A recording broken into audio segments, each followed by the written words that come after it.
This is Sports Shorts Radio. It's the fastest 2 hours on the radio, covering it all from the Fighting Tigers of LSU to the tracks of NASCAR on 104.5, 104.9 ESPN Baton Rouge. Now, here's Ronnie Rats, Joel Davis, and Buzzy Heidel. Welcome back, everybody, to welcome to this week, not welcome back, welcome to this week's edition of Sports Shorts. Ronnie Rants, Joel Davis here with you on this early Saturday morning edition. Hope all is having a great weekend. And once again, no Buzzy Heidel. He'll be back probably for baseball season once the Tigers kick things off February 15th against the ULM Warhawks. But Joel and I holding down the fort. Got a lot of college football bowl talk to get to. NFL football. There's some new players to who's the best. New players in the conversation of who the best team in the NFL is. We'll talk about that on the show. LSU basketball, as we are here for the radio viewers Saturday mornings here on ESPN Radio in Baton Rouge. Talk a little bit about LSU basketball later on in the show. We'll go out to Las Vegas. We'll visit with ESPN Radio's own Jimmy Ott, who's out there with Charles Hannegriff. The LSU basketball trying to get back in the win column, trying to get their program, this team headed in the right direction, taking on a very good St. Mary's program over in Vegas. That game will be on national TV tonight, and we'll get to a whole lot more. We bring in JD, Joel Davis. We're going to talk to Ted Davidson a little bit later on in the show in the first hour. In about 30 minutes, we'll talk to the former Acadiana High football coach, won numerous state championships over Acadiana. The high school, and we'll talk to him about the high school football state championships was wrapped up last week, and I know you paid keen interest to it. Anything that stood out? The championships or the conversations with Ted? No, championship. The championships. Well, I'll say this: what Zachary has done is pretty impressive. 5 straight semifinal appearances. 3 championships in 4 years. What Brewerton has done there. You're a big proponent of talking about the split. Yeah, right? Select non-select debate. Yeah. Okay, there is no debate over in Zachary. They love and exactly, Catholic High, by the way. They both love those guys love exactly how it's played out. Just depending on who you talk to, but very impressed with what they were able to do this year, especially through the playoffs, having to go on the road to Acadiana, to Hahnville, to Destrehan, and then to go beat West Monroe. Those are some of the things that that is so difficult. They probably to had do. one of the most impressive roads to winning a state championship ever, in the sense that they went on the road for I think 3 playoff games. Yeah, and beat the number 1, number 2, number 3 seeds. Right, and then that was like I was talking to Ted yesterday, and he's like, that's unbelievable. Mm-hmm. I mean, when Ted Davidson tells you that's unbelievable what he did, what they did, that means something, because that guy knows what he's talking about when it comes to high school football, winning 4 state championships in 14 years as a head coach at Acadiana, who was considered to be the GOAT for a while. Ted Davidson won 154 games in 14 years. So, 23 years as an assistant, 14 years as the head coach, 15 years, whatever it was, from 2004 to last year, to go out last year in the semifinals. I mean, last year Acadiana, they could have met Zachary in the Dome if Puka Williams gets stopped on that 2-point conversion. A lot of people think, well, that's what sent Ted Davidson off into retirement. Now he was retiring after that season, no matter what. But the boy, that would have been, because I've talked to Brewerton and I've talked to Ted, and Brewerton, when he took the job at Zachary, all he could talk about was Ted Davidson and how much he respected Ted for what he did, what he had done at Acadiana, the physicality that he brought to high school football, because everything was kind of going spread and finesse, while Ted's over there running the veer and just smashing people and just beating people up, just like literally beating them up. And that's what Brewerton wanted to bring to Zachary, and he brought it. And so I think that's an interesting dynamic between those two guys, and we'll have Ted on here shortly around 8:30 to talk more about like you said, high school football and what he did at Acadiana. Let me ask you this: as a Hall of Fame president, Ted, I know he didn't have a long career as a head coach, 40+ years as a coach, but to be the head coach for 15 years at Acadiana, to really set the standard, to play in 6 championship games in 14 years, to win 4 of them, to be runner-up twice. Where does he stack up when it comes to a potential Hall of Fame candidate in the Louisiana Hall of Fame? Well, I think that Davidson absolutely gets consideration. I think he's somebody that should and has been nominated. It's going to be an interesting situation. It's tough. I mean, there's no coaching category, right? Like it's not like you have to select a coach every year, or whatever the case may be. The process is real simple. To be nominated for the Louisiana Sports Hall of Fame, one has to only have been in the played high school football or high school sports for 2 years, at least 2 years in Louisiana, or have played college sports in the state of Louisiana for at least 2 years, or 5 years professional in the state of Louisiana. So if you hit any of those criteria, you then at least minimally can qualify for nomination. And then to nominate, all you have to do is go through the process. You go to the website, lasportshall.com. It'll walk you through how to nominate a candidate, or a Louisiana Sports Writers Association person can nominate you. And granted, if somebody nominates Joel Davis, who hit 285 his sophomore year in high school, they're not going to put you on the ballot. But if you have any kind of criteria and they nominate you, then you at least be on the ballot. This past year, there were 240 people nominated for the Louisiana Sports Hall of Fame, and only 8 get selected every year. So that gives you an idea. And then, oh, by the way, some of those 140 will fall off. They won't get really any consideration. Right. But they're always being replaced with new people. So it's very, very difficult. It's a tremendous honor. When you look at the list of like top 5 winningest high school football coaches, type of thing, you see the Hightowers and the Louis Cooks and the J.T. Kerr. Those are the Reds. Those are the people. 300+ games. Those are the people that are in the Hall of Fame. A guy like Ted Davidson, whose career wasn't as long as theirs from a head coaching standpoint, but was short and sweet, and a lot of, he's a guy well deserved. Will he ever get in? That's really going to be interesting. We'll see. Yeah, I'd like that. That's why I was asking. I think that's an interesting. I mean, it's a log jam of great people that deserve to be in, and some will and some won't. Yeah, but 4 state championships. I mean, Ted Shirley is a Louisiana high school, sports no doubt. Hall of Famer, no doubt. But we'll visit with him a little bit later. Congratulations to the Zachary Broncos, 3 state championships in 4 years. David Brewerton really did a great job building the Livonia program. Kind of turned it over to Guy Mastretta, who took it home the year after he left and won a state championship over in Zachary. Neil Weiner got the party started over there and built up that program, and then Brewerton's taking it to another level.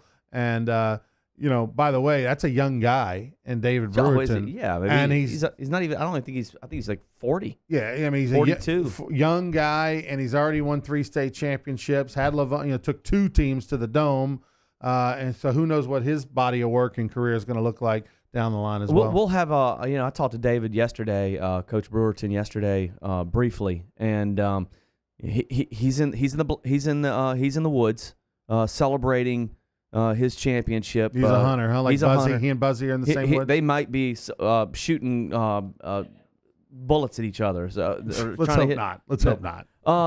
But I want to get him. We'll get him on the show next week. I was going to get him on the show, so I didn't even want to ask him. I mean, it's still so close to since last weekend when he won it. But and then I didn't want to disrupt his time off. But we'll get him on the show next week, and I want to ask him. Well, he's what are they? A deer blind? What do they call it? Yeah, it'd be a deer blind. It's a deer blind. Yeah. I know it's a duck blind. I mean, no, it's a deer stand. Deer stand. Okay, that's what he did. Deer stand. Yeah, he texted me. He's like, I'm in a deer stand. So I didn't want to, bad reception, whatever. But I want to get him on next week. Meaning he didn't want to talk to you. I didn't even ask him. Kicked up. I didn't ask him to come on the show. I didn't want to disturb him. But we did talk. Right. We actually talked about Ted. And but what I want to do is I want to ask him, what's next? I mean, does he stay at Zachary for the next, why not? 14, 15 years? It's a wonderful facility. Probably going to make about as much there as he will anywhere else. I know, but these kind of guys. These kind of guys are They're so competitive. Okay, but the great I don't ones, know. I don't but know. What do you mean? Was Louis Cook a great coach? Yeah. Is Jim Hightower a great coach? Yeah. Is JT Curtis a great coach? Yeah. What do they all have in common? They've been in They stay at the same place forever. So why would I'm not you feel saying, like these guys want to go I'm not saying anything. Of course, he's not going to say anything on the radio where he'd like to go, but the dude did go to Catholic. They got a pretty good coach. I understand that. Who's now been never been to gonna Dome leave. twice, Yeah, and he's he's never like gonna 20. But, You know, like- but if something happened there, let me ask I mean, you. yeah. I mean, if a boulder fell off of Oh, a hill Jesus. and crushed you, I mean, come on. If something happened there, well, yeah. If Catholic High's job opened up, that's the only job that David Brewerton would even consider leaving Zachary How do you know he for. wouldn't consider doing college? Because that happens all the time, doesn't it? That high school head football coaches that win state championships just decide to up and leave and go be assistant offensive line coaches. I mean, what would David Brewerton go do? I'm just telling you, I know how competitive he is. And it could be, I just want to win 1 million state championships over here at Zachary. That could be what it is. I'm just saying, he's a competitive dude. Who knows? You don't know if he's somebody. You are the king of the who knows. By the way, that is not Billy Cannon's helmet on our desk right there next to the LSU helmet. Yeah. That is a youth football helmet. It has history tied to Joel Davis. We'll explain what the heck that is. That yellow? Is it white? Don't know. We'll explain what that helmet is when we return. Plus, bizarre story over at Ascension Catholic. They got rid of their head football coach. There's one piece to that story that is very interesting. We'll talk about that when we come back. Plus, we'll have Ted Davidson in a little while to talk some high school football and about the select, non-select. Plus, later on in the show, Jimmy Ott live from Las Vegas, where LSU basketball is getting ready for St. Mary's. Plus, he'll give us his Jimmy Ott locks of the week, which I'm looking forward to. I need some winners. We'll be back. Sports Shorts presented by LaBerge Casino in Baton Rouge, where Aaron Neville will be in concert tonight, right after this.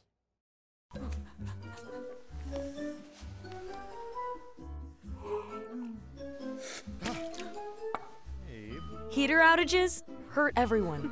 Don't be a victim. Call Accutemp and schedule your maintenance check today. If you're an avid sports fan, then you need to check out the Louisiana Sports Hall of Fame, located in historic downtown Natchitoches, next to the Chateau St. Denis Hotel and the Natchitoches Convention Center. The Louisiana Sports Hall of Fame is where the rich history of Louisiana sports is told through the pictures, artifacts, and by the legends themselves in video archives. Come to the Louisiana Sports Hall of Fame and Northwest Louisiana History Museum and visit a world-renowned architectural marvel. For more information and to purchase tickets to the annual Louisiana Sports Hall of Fame events, visit lasportshall.com/purchase.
Introducing the Mercedes-Benz family of vans, including the full-size Sprinter and the mid-size Metris.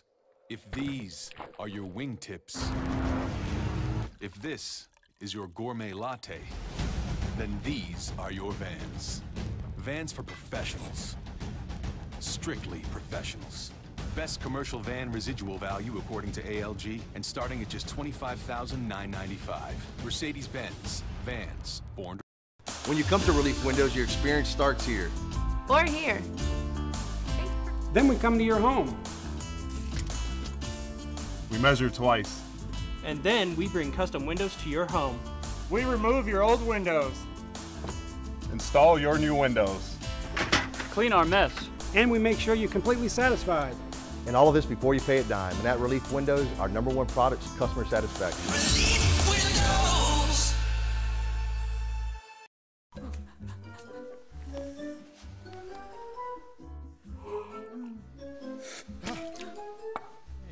Heater outages hurt everyone. Don't be a victim. Call AccuTemp and schedule your maintenance check today.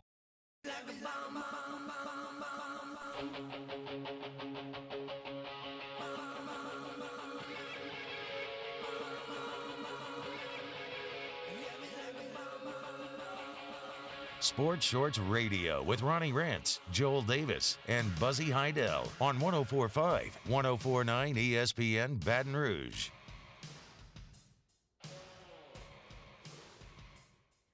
Welcome back, everybody. Let that bumper music a little fade in there a little bit.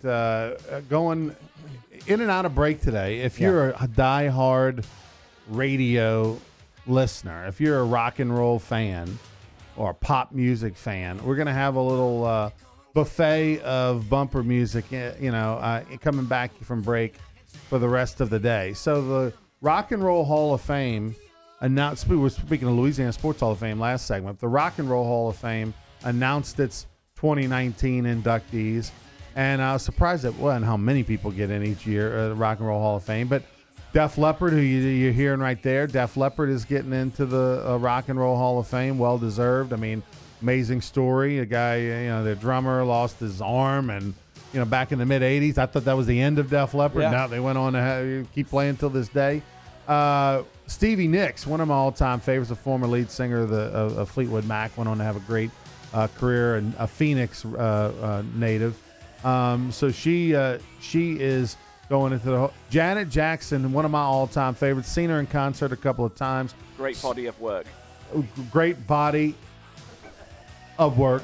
By the way, if you watch the Bobby Brown documentary on BET, a movie or a little docudrama movie thing that was written by, I want to say, Bobby's second wife's side of the family. Anyway, wrote this docudrama type thing. It's alleged that Janet and Bobby had a little private thing in the late 80s that nobody knew about for a while. So that was pretty cool. I didn't know that. As a big Bobby Brown, Janet Jackson fan, I didn't know that. But we'll have some cool. Radiohead is one of them. Yeah. I know you like Creep. That's a great song. Yeah. So we'll hear some different bumper music coming in and out of break today. All right. So there's a dirty. I can't. Was it originally white and now it's just filthy yellow? What is that color? Or was it always kind of an off? It was always a cream off white, I guess. I mean, this is before. This is a Rawlings, for goodness sakes. I mean, does Rawlings even make football helmets anymore? Not the kind you actually use in a game. I think they do like the replica. So there's this first of all, old helmet on the. What is that from? What is that? Is that your helmet? It's my helmet. This is what I used in 1983. That was the last time you put on a That was the last time helmet. I put on a football helmet. 13 years old. 13 years old, blew out my knee, catching a pass over the middle, and never played organized football again. Played a lot of flag after that, but that was it. You're not going to get that on your head. By the way, see what the inside. Yeah, oof. Isn't that crazy? Look, the ear pads are gone now. Can you zoom in on that, Tony? Can you push in on that? That's the. Notice I had to cut out. That's the inside of the helmet. I see you can see some blood, kind of still in there. A little bit. It is. That's actually DNA. Yeah. But yeah, look at this thing. This Isn't strap. that crazy? That's what protects your crane. That's why Joel is how he is. That's of exactly that helmet what it right is. There. Thank God you didn't play high school football. You wouldn't be able to walk. We're relatively the same age. You didn't have a helmet kind of similar to this? No, my dad worked for a living, and we had a better helmet than that. Not much, but definitely better than that. I mean, this is pretty impressive, man. This stuff still comes out. Oh God. I mean, look at that. This comes right out. Yeah. I would have to adjust this. I would have to adjust this during the game. So why do you still have your 13-year-old probably because it was the last helmet. That's probably why. It's kind of like he's got his last helmet in the NFL. Got the big helmet. I mean, he's got his last helmet. So this is kind of, and I wasn't number 2, by the way. These are all stickers that kind of went. The stripe was during the season, but the numbers and this is my son's. Do you remember what number you were? I was number 4. Okay. Was always number 4. All right. If that is blood inside the helmet, is there statute limitations on targeting calls? Yeah. No, he targeted himself. That's the problem. Depends on who's reffing the game. Why and who they 4? have their Does it money. have any significance? Other than you just It were a just small makes kid no growing sense. up, and that was the jersey If I they gave told you why number 4, you'd be like, "Well, that's the dumbest thing I've ever heard." I mean, it doesn't surprise me. Every week I say that about you. So why don't you just give us the story? It's not. It's terrible. Actually, I mean, can I get it? I'd like to just get it. My father passed away. So I already feel awful. Yeah. Right. I didn't want to talk about it. Yeah. Right before my 4th birthday. Like 2 weeks before my 4th birthday. So number 4 always just stuck in my head, and people are thinking, Lord, can you get me a bottle of Jack Daniels, please? I need a shot to get through I mean, this you segment. pushed and you pushed. Wow. You pushed and you pushed. Wow. Or maybe some violin music in the I mean, yeah. I mean, wow. he was very pushy, and I eventually had to say it. You know, wow. Because Joel is not one to not talk. So he was like, I really want to talk about it. You're like, no, tell me the story, please. And he was like, I don't want to he do went it. there and wow. That's I mean, dead. So we all feel terrible. But listen, to try to change the subject to get back to happier times, just Happier like the times. number 4 is Significant. is very significant. The number 3 is kind of weird and significant. And August. So my dad. Speaking of dads, my dad's who is still alive. Wow. Yes. You're a very fortunate person. Yes, I am. I am extremely fortunate. My dad, his driver's license name he goes by Gus, but his real name is August, right? Yeah. So his real name is August Joseph Rance III. Okay. The third. And my brother. You know what's interesting is he makes enough money to back up that name. So he's August Joseph Rance III, but he was born on August the 3rd. Oh, wow. And he was going to be August Joseph Rance III, whether he was born on September 3rd or whatever day. Just turned out that a guy named August Joseph Rance III was actually born on August the 3rd. And which is also the same day my brother got married to his wife, and they're still married and have 3 kids. And the same day he found out he was getting into law school was on the day of his wedding, August the 3rd. You're trying to outdo me, aren't you? Yeah. On the date. I'm trying to transition to happier times. All right. By stepping on my times. Joel Davis Again. brought in his old helmet. Let's today, and we'll get some picks later on, but I know Tony is super excited. Oh, yeah.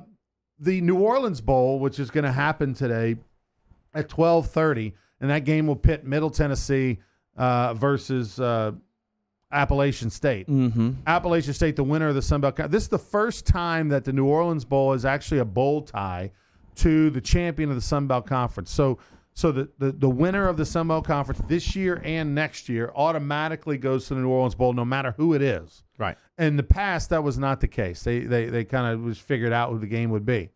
And usually it was UL. So the Sun Belt Conference. The Sun Belt Conference is going to test this out and see if this fits for them and the whole 9 yards. I think it's great. So, yeah, but unfortunately you got 2 teams very far away, Middle Tennessee, around Nashville and Murfreesboro, and then, of course, Appalachian State, Boone, North Carolina, almost 1,000 miles away over in North Carolina. So how will the attendance be and all that? Be interesting to see. How many people showed up last year? For a non-New Orleans, Louisiana team, I don't know. How much? 30,000 How many probably people of ticket showed up the sales. last time that UL was there? Like They- for the about 4th 40, time in a row? about 40. but 40,000. Yeah. There'll be more than 40,000 people. Not at all. No chance. Zero chance. I'll bet you whatever little bit you got in your pocket. You don't think people will just show up to watch the game? No. So this bowl will have more tickets sold than actual people there because just like all bowl games, they have committees. The New Orleans Sports Foundation is the host of this game. So the people that are members of the New Orleans Sports Foundation will try to help sell tickets throughout the year. So there'll be, tickets sold, but there will be probably there'll probably be just as many people at this game as there were for the 5A state championship. 20,000 people. Probably. There was 24,000 people last year. Yeah, thank you. Troy, North Texas. Yeah, much closer teams, 24,000. But here's the thing that's amazing. Had the New Orleans Bowl not had this automatic Sun Belt Conference tie-in, they'd have Tulane versus UL. So instead, Tulane versus UL is now having to go to Orlando to play in the Cure Bowl So these two Good for teams, them. which would play in the Dome and probably have 50,000 people at the game, are instead going to go to Orlando and there'll be 20, at the most. Last time they played, Louisiana, now UL and Tulane, 54,000. There you go. In the New Orleans Bowl, about 4 years ago? Yeah, 5 years ago. I mean, is there no bowl closer? Is there anything in Houston? I mean, people want to do something. People want to go somewhere new. We want to go somewhere fresh. They don't want. I mean, Tulane people don't really want to stay in New Orleans. I mean, they're there already. Well, Tulane alumni aren't really from New Orleans. Well, they don't live more there. East Right. Coast. Right. Well, that's going to be the case with Louisiana Lafayette because the only bowl games that they've been to up to this point was the New Orleans Bowl. Right. Yeah. And look, there's as a UL guy, I mean, how exciting is it Tony to go is somewhere a UL else? alum, and he don't let the accent fool you. And I'm a raging Cajun. but here's the thing. I'm Tony. a raging Cajun. Here's the thing: is that if the hardcore raging Cajun fan that's going to travel to this game is excited, it's in Orlando, right? You get to go see it's a Mickey Camping Mouse World Stadium. Mickey Mouse. You get to go, to Orlando. It's a new adventure as opposed to going to the Dome. But that's not a big group. The amount of raging Cajun fans that are going to travel to Orlando for this game, it's not a big number. Whereas, it's a day trip for those that wanted to go to a New Orleans Bowl. You drive over, you drive 2 hours, you come back. You don't have to get a hotel room. You don't have to, go have dinner there. You can buy your $40 tickets, go to the New Orleans Bowl, and be done with. So, yes, the 5,000 fans or whatever, the raging Cajun fans that will go to Orlando are fired up because it's just a different trip. But the 30,000 raging Cajun fans that would go to the game in the Dome, are going to be sitting at home watching. So it's a trade-off. Tony, you heading to the game after the show? No, he's not. Okay. Whew. But have you ever been to a New Orleans Bowl game, Tony? Yes, I've been to a couple of them. You went to a couple as the Raging Cajuns were in it? Yes. Had a great experience? Oh, yeah, absolutely. Yeah, I mean, there you go. So it's funny that the New Orleans Bowl is kicking themselves for doing that tie-in, 100%. They're kicking themselves for doing that tie-in because people getting fired. Well, the Raging Cajuns hadn't been to a bowl game in 2 years. For about a couple of seasons. This is the third. Yeah, this is 2 years in a row they didn't go to a bowl game. So now they would have been fired up to go to New Orleans again. And I think a couple of those bowl wins were vacated due to recruiting violations. They were nobody cares. 2011 and 2013. Yeah, we're fine with that. Whatever. So Tulane gets that win last time they played. But are you excited about your team going? I think to Florida? any team is excited to go to a any bowl game, team that goes especially to a from the bowl Sun game. Belt. Do you know people that are going to the game? Oh, yeah. Like a lot of people. Yeah, a lot of people from the Alumni Association will be heading there. Any people outside of the 5,000 people that Ronnie seems to be talking about that would go no matter what? Are there people that are surprising you that are going to this game? I think in the Orlando area, I don't even know if many people in the Orlando area know that there's a bowl game actually going on in their stadium this weekend. By the way, there's 3 bowl games, I believe, in Orlando, and this is the first of 3. Yeah. So there's the Camping World, there's the Citrus Camping Bowl. World Bowl. Might even be a 4th. Who knows? I mean, it's just one of those deals. I'd go just in case I could run into the Prophet. 12:30. He's in Miami. Yeah, but Prophet's in Miami. Yeah, but it's the Camping World Stadium. Oh, right. Therefore, he is the owner and a sponsor of a lot of this. By the way, this. the guy who's the Prophet, Marcus Lemonis, he went to Columbus High School in Miami, which is the same high school that Louis Garcia went to, Paul Maneri, all the Shula boys went there. Paul Maneri actually was a coach there, a baseball coach there. Well, Garcia and Marcus Lemonis are probably around the same age, correct? Similar, yeah. So they know each other? He knows them a little bit. Lemonis did donate, I want to say, about $300,000 to the school for Your some favorite project. Prophet show? I love it. Watched it Which last one's night. your favorite? Which one? Which one pops in your head immediately? They just had the episode this week that they filmed in New Orleans. That was a good one. There's a store called Cork with a Q. Yeah. And everything in there is made, from cork product, cork material. Everything from handbags and shoes to sunglasses to everything you can imagine in between. So aprons. It's a store called Cork, and it's down in French Quarter. Passed it many times. Never thought about going in, but will now. And it was that was the show that Marcus Lemonis went to try to help. And it all ends well at the end, it seems, although it was a rocky road to get there. The people that own Cork are a little Corky. Corky. That's good. Corky. All right, we'll take a timeout. Speaking of Corky, Joel Davis will host this next segment. When we come back, Ted Davidson, the former head football coach for the Acadiana Wrecking Rams, who's won numerous state championships. We'll talk to him about his post-retirement, but also get his reflection on what Zachary's doing, what Catholic's doing, the state championships last week, and select, non-select. That's coming up next. Plus, Jimmy Ott a little later on in hour number 2, live from Las Vegas. Don't go anywhere.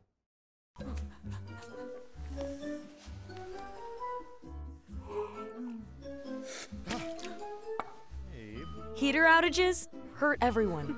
Don't be a victim. Call Accutemp and schedule your maintenance check today. If you're an avid sports fan, then you need to check out the Louisiana Sports Hall of Fame, located in historic downtown Natchitoches, next to the Chateau Saint Denis Hotel and the Natchitoches Convention Center. The Louisiana Sports Hall of Fame is where the rich history of Louisiana sports is told through the pictures, artifacts, and by the legends themselves in video archives. Come to the Louisiana Sports Hall of Fame and Northwest Louisiana History Museum and visit a world-renowned architectural marvel. For more information and to purchase tickets to the annual Louisiana Sports Hall of Fame events, visit lasportshall.com/purchase.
Introducing the Mercedes-Benz family of vans, including the full-size Sprinter and the mid-size Metris. If these are your wingtips, if this is your gourmet latte, then these are your vans. Vans for professionals. Strictly professionals. Best commercial van residual value according to ALG, and starting at just $25,995. Mercedes-Benz. Vans. Born to... When you come to Relief Windows, your experience starts here. Or here. Then we come to your home. We measure twice. And then we bring custom windows to your home. We remove your old windows. Install your new windows. Clean our mess. And we make sure you're completely satisfied.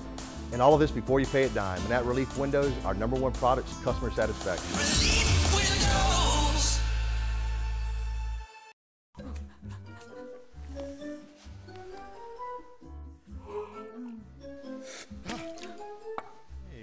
Heater outages hurt everyone. Don't be a victim. Call Accutemp and schedule your maintenance check. Johnny Jackson, iconic. If you live it for the moment, don't stop. Celebrate the feel. Sports Shorts Radio with Ronnie Rance, Joel Davis, and Buzzy Heidel on 104.5, 104.9 ESPN Baton Rouge.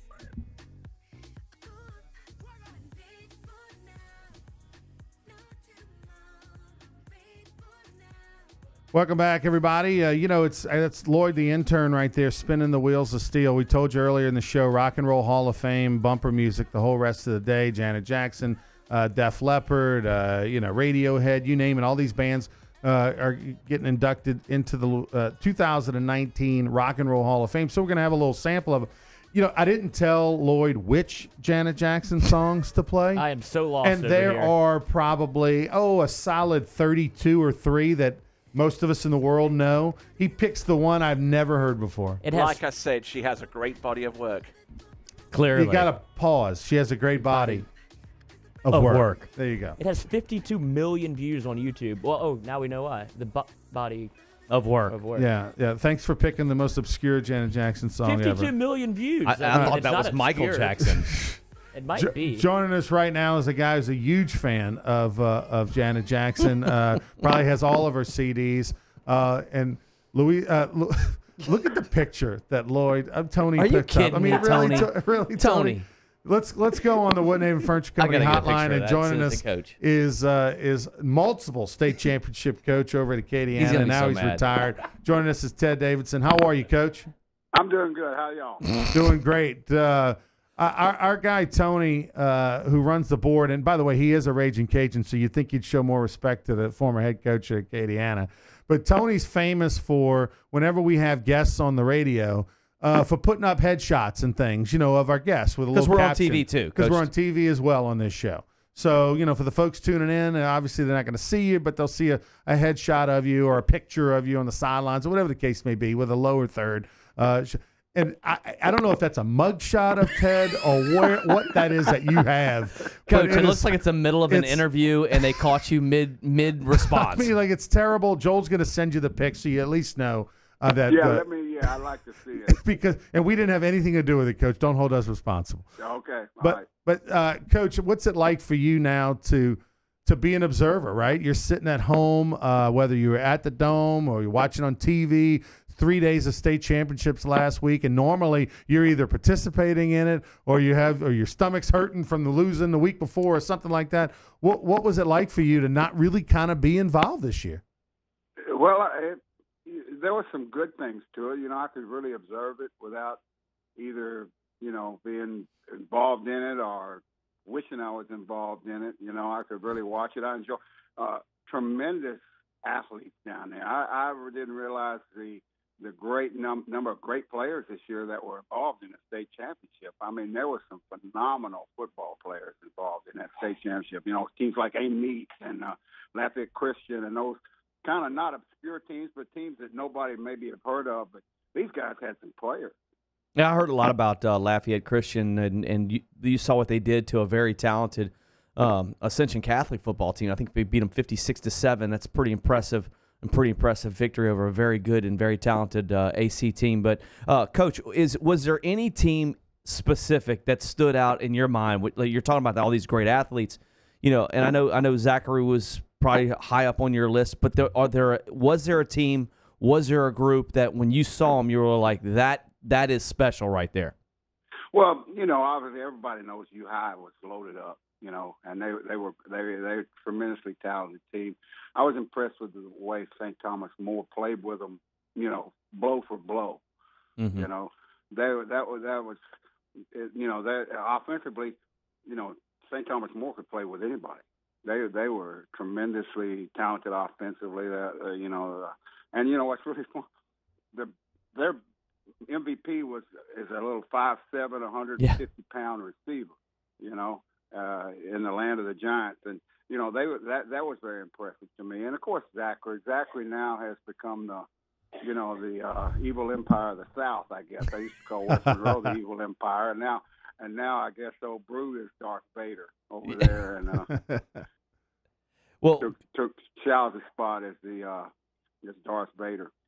Well, you brought up Brew, and it's funny that you bring him up because when I guess 4 years ago, when he took that job at Zachary, I remember speaking to him, and everything he said was Acadiana this, Ted Davidson that, Acadiana this, and he looked up to you and your organization as the benchmark on how to win state championships, and it was physicality. He wanted to bring that physicality to Zachary, and I guess since we have you on the phone, Coach, do you feel like Brewerton did what his goal was to do 4.5 years ago?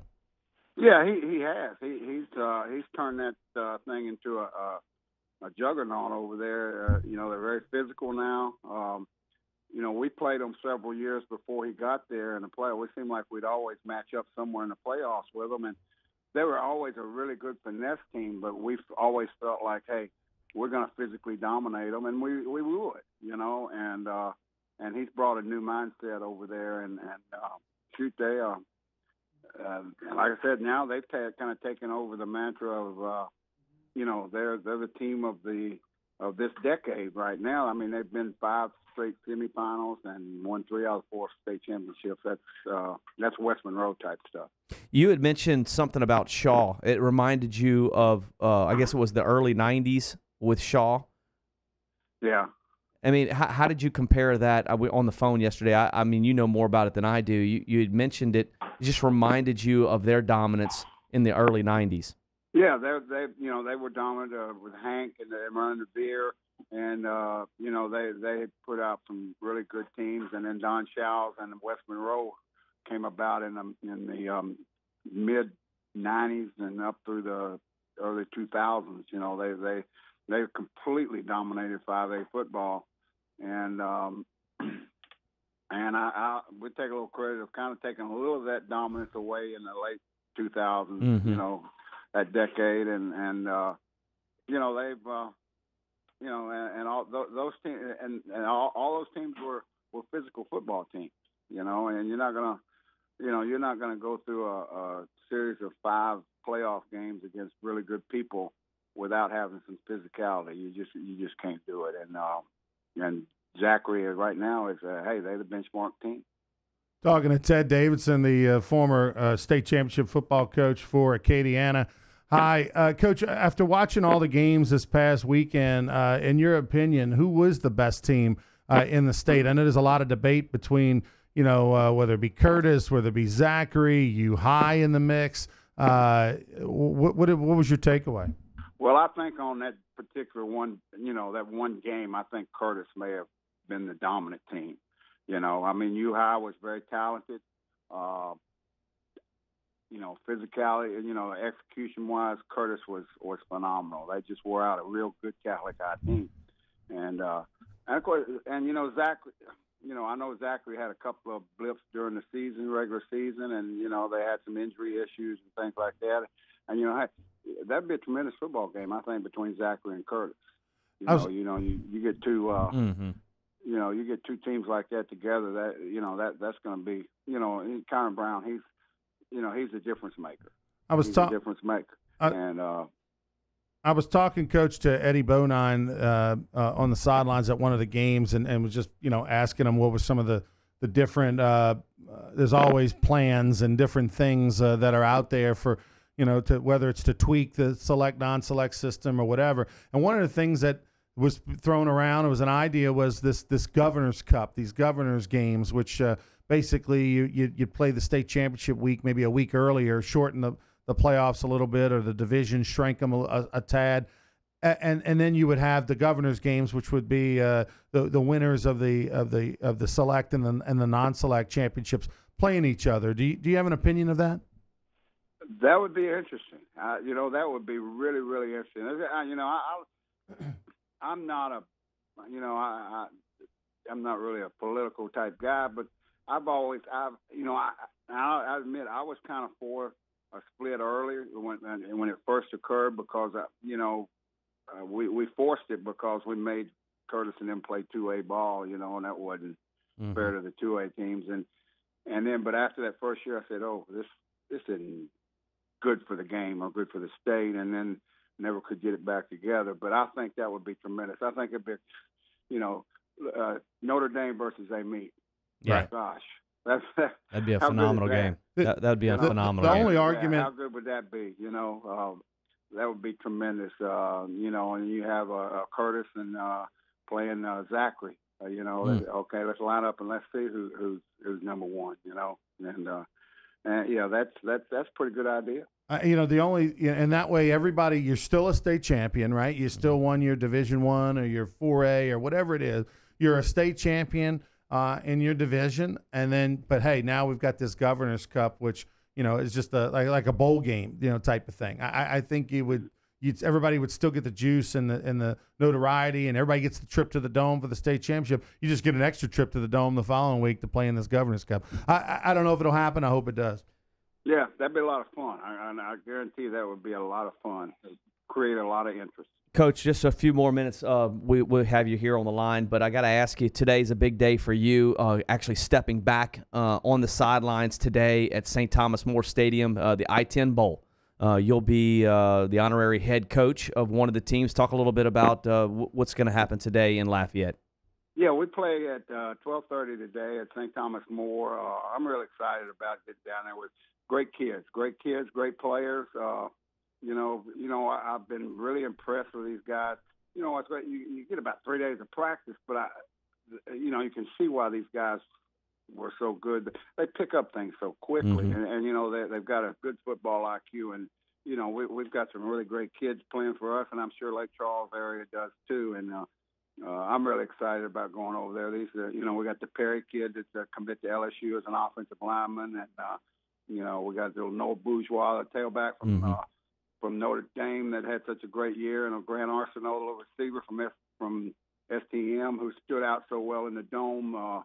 Even though the stature of 5'7", 150 pounds, tremendous football player, and a whole bunch of kids like that get to play some more. Coach, last question before we let you go. I know you've coached so much in your life, and you've been in every situation, and I've got to ask you a favor. What do you do when one of your coaches is just so sensitive, and you're in the middle of the season?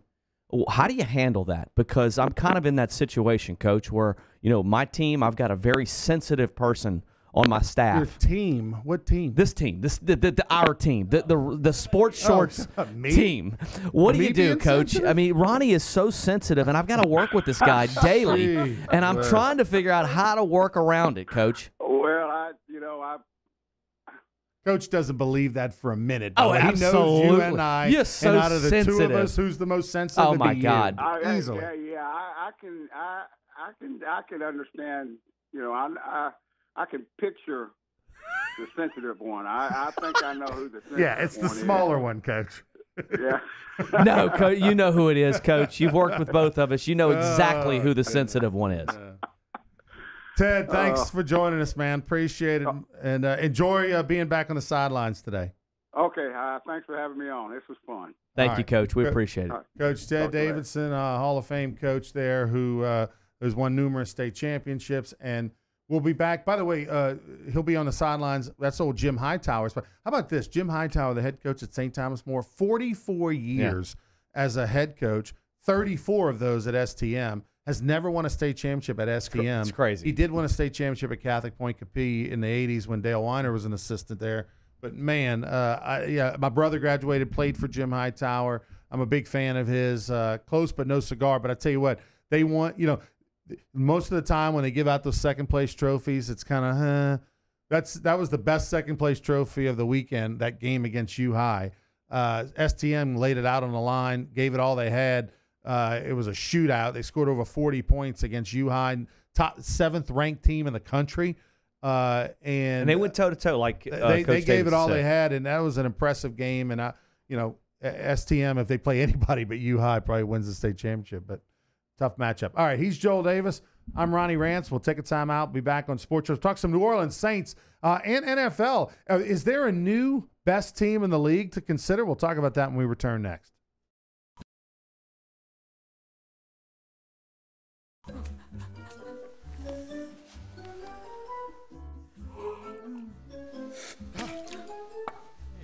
Heater outages hurt everyone.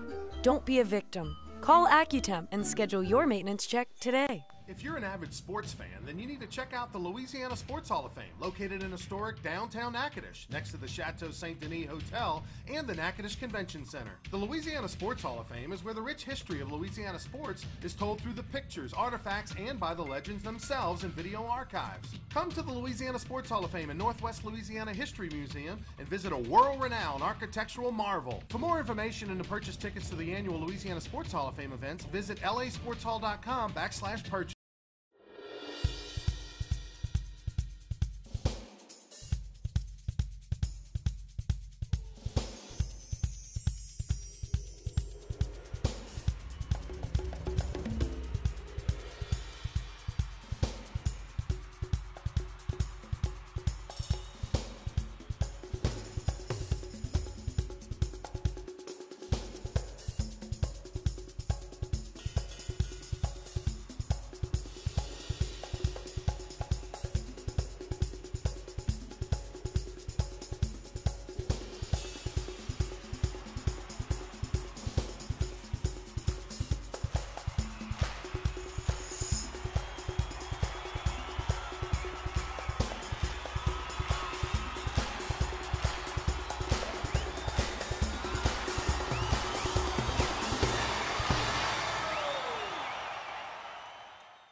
Introducing the Mercedes-Benz family of vans, including the full-size Sprinter and the mid-size Metris. If these are your wingtips, if this is your gourmet latte, then these are your vans.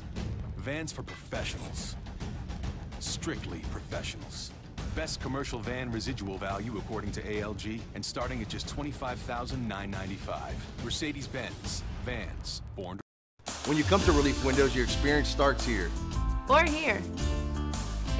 Then we come to your home. We measure twice.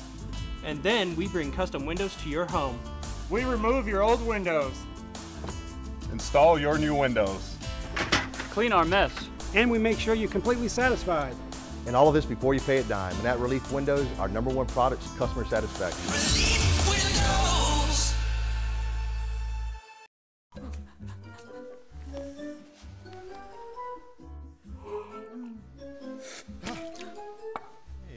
Heater outages hurt everyone. Don't be a victim.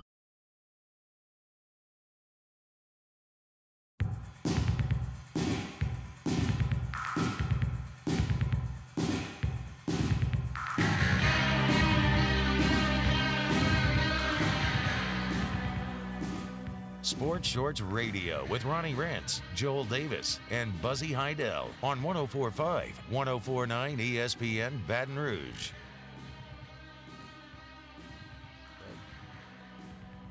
Little Cure welcoming you back. When's the last time you heard Cure? It's been many, many moons. 1983.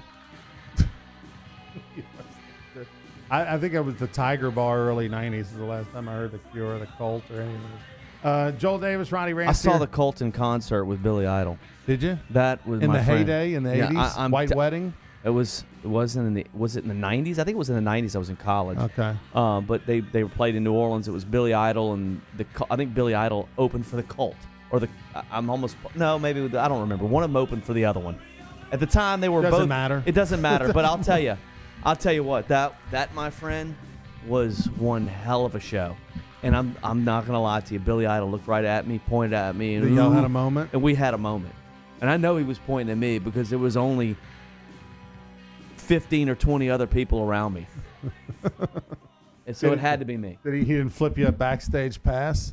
And that didn't happen, and I was probably a good 50 or 60 yards away from the stage. Had to be you, yeah. So I'm sure. I don't think he could have reached Billy me. Idol would definitely be a good show, regardless of whether he can He was sing so or not. great, His dude. voice is He was shot or great. not. There's no doubt he's going to put on. It wasn't he's shot gonna in put on a good show. 1995, Yeah, or 1994, whenever it was. Yeah. And the Cult was incredible. They were incredible. The Cult is really, really good. Well, we're playing music from all the 2019 Rock and Roll Hall of Fame inductees. They announced the list earlier. Sweet and so we got little Janet Soul Jackson. Sister. And we got all kind of some good, Def Leppard, some good ones. Not all of them so good because Lloyd the intern doesn't really know much about music. No. And he just kind of picks some random songs. So you might hear some random Def Leppard. That could happen. Like here on the Sports Shorts. side B of the record. Yeah, the one that no one listens to. The New Orleans Saints are going to play Monday Night Football against the Carolina Panthers. They got the Panthers twice. This is a Panthers team that's lost 5 in a row.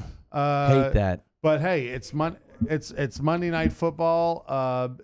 Saints now. This is their Super Bowl again. Thanks to the Rams losing to the Bears, and boy, the Bears dominated the Rams defensively. The Saints now, real simple: win out, win your last 3. So hard. Carolina on the road on Monday night. They'll secure a first-round bye with a win. With a win, they automatically. With a division win, they'll get a first. With a win, they'll get the first-round bye. Right? They've already won the division. Right. But with the win, they'll get the first-round bye, which is obviously important. But we want to go to beyond the NFC Championship game, and if you want to get to the Super Bowl, Saints need to be at home, and they got to win their last 3 for that. The to odds happen. are just in your favor if you have home field advantage to the playoffs. And who's proved that? The Patriots. The Patriots have proved that year after year. They give themselves a better opportunity to go to the Super Bowl by having to play those games at home. So it's way more important than people. Let me ask you this: just two weeks ago, had I told you the New Orleans Saints, all they have to do is win their last 3, 2 against Carolina, 1 against the Steelers, Did you like your chance? You would have said no to that just a couple weeks ago? Yeah, especially versus now. You feel better now. I mean, feel better about it. Carolina's reeling. Well, and they've lost 5 in a row. They're terrible. And Pittsburgh's reeling too. So right now Pittsburgh's lost 3 in a row. So yeah, I mean, of course, but it's still a division game. You saw that with Tampa last week on the road. Tampa, who's been struggling. They got one of those in 14-3 in the third quarter. They have one of the top offenses in the league, though. Tampa has one of the top offenses in the league. They held that team to 14 points, under 300 yards total offense. It's the defense right now, Ronnie, that's carrying this football team because the offense has struggled the last couple weeks. When they get that offense right, and they need to get it right this week. If it's not this week, they better get it right at home versus Pittsburgh and close this thing out with the offense starting to roll. You don't want to wait too long to get that going. The defense, you have to believe, is going to be there. They are so good against the run right now. They are legit. We've been waiting all season long for this defense, this versus the run, to be exposed. Well, they haven't been exposed. They are a top-notch defense versus the run. And look, if you can get teams off the field and give the ball back to that offense, and when that offense starts clicking again, they should be the favorite to win the Super Bowl, or at least get to the Super Bowl. They have a terrible Carolina team, but it's on a Monday night in Carolina. I don't like that. I don't like that at all. They did sweep Carolina last year, and then Cam's been talking a lot about it. Right? Has he been talking about it? He's had that broom in his locker and the wine, all year. And the wine. But I don't know if Cam can physically do anything about it right now. He's hurting. He does not look like the Cam Newton that we're accustomed to seeing. I mean, that shoulder is giving him some problems, and I'm sure he'll have it juiced up for this weekend. No, it'll be shot up. It's on Monday night. This is their Super Bowl. Look, Carolina's not dead. They still have an opportunity to get into the playoffs. Sitting there at 6-7. I mean, if they win out, they can get into the playoffs. But they're going to need a lot of help from the other divisions. Not a whole lot of help. If they win the final 3 games and, a team loses like 1, I mean, I think what is it? Minnesota's got the last spot. They're 6-7. You are the king of scenario. I mean, because there's a lot of scenarios. You are the king of, they could. Well, yeah. I mean, I guess anything. You said the Rams would not lose another game. Didn't think they would. I said, I clarified. Is that a scenario? Is that a scenario? I clarified it by saying that the Rams are going to lose one. It's going to be at Chicago. That's the only one that's even a chance to be on their radar.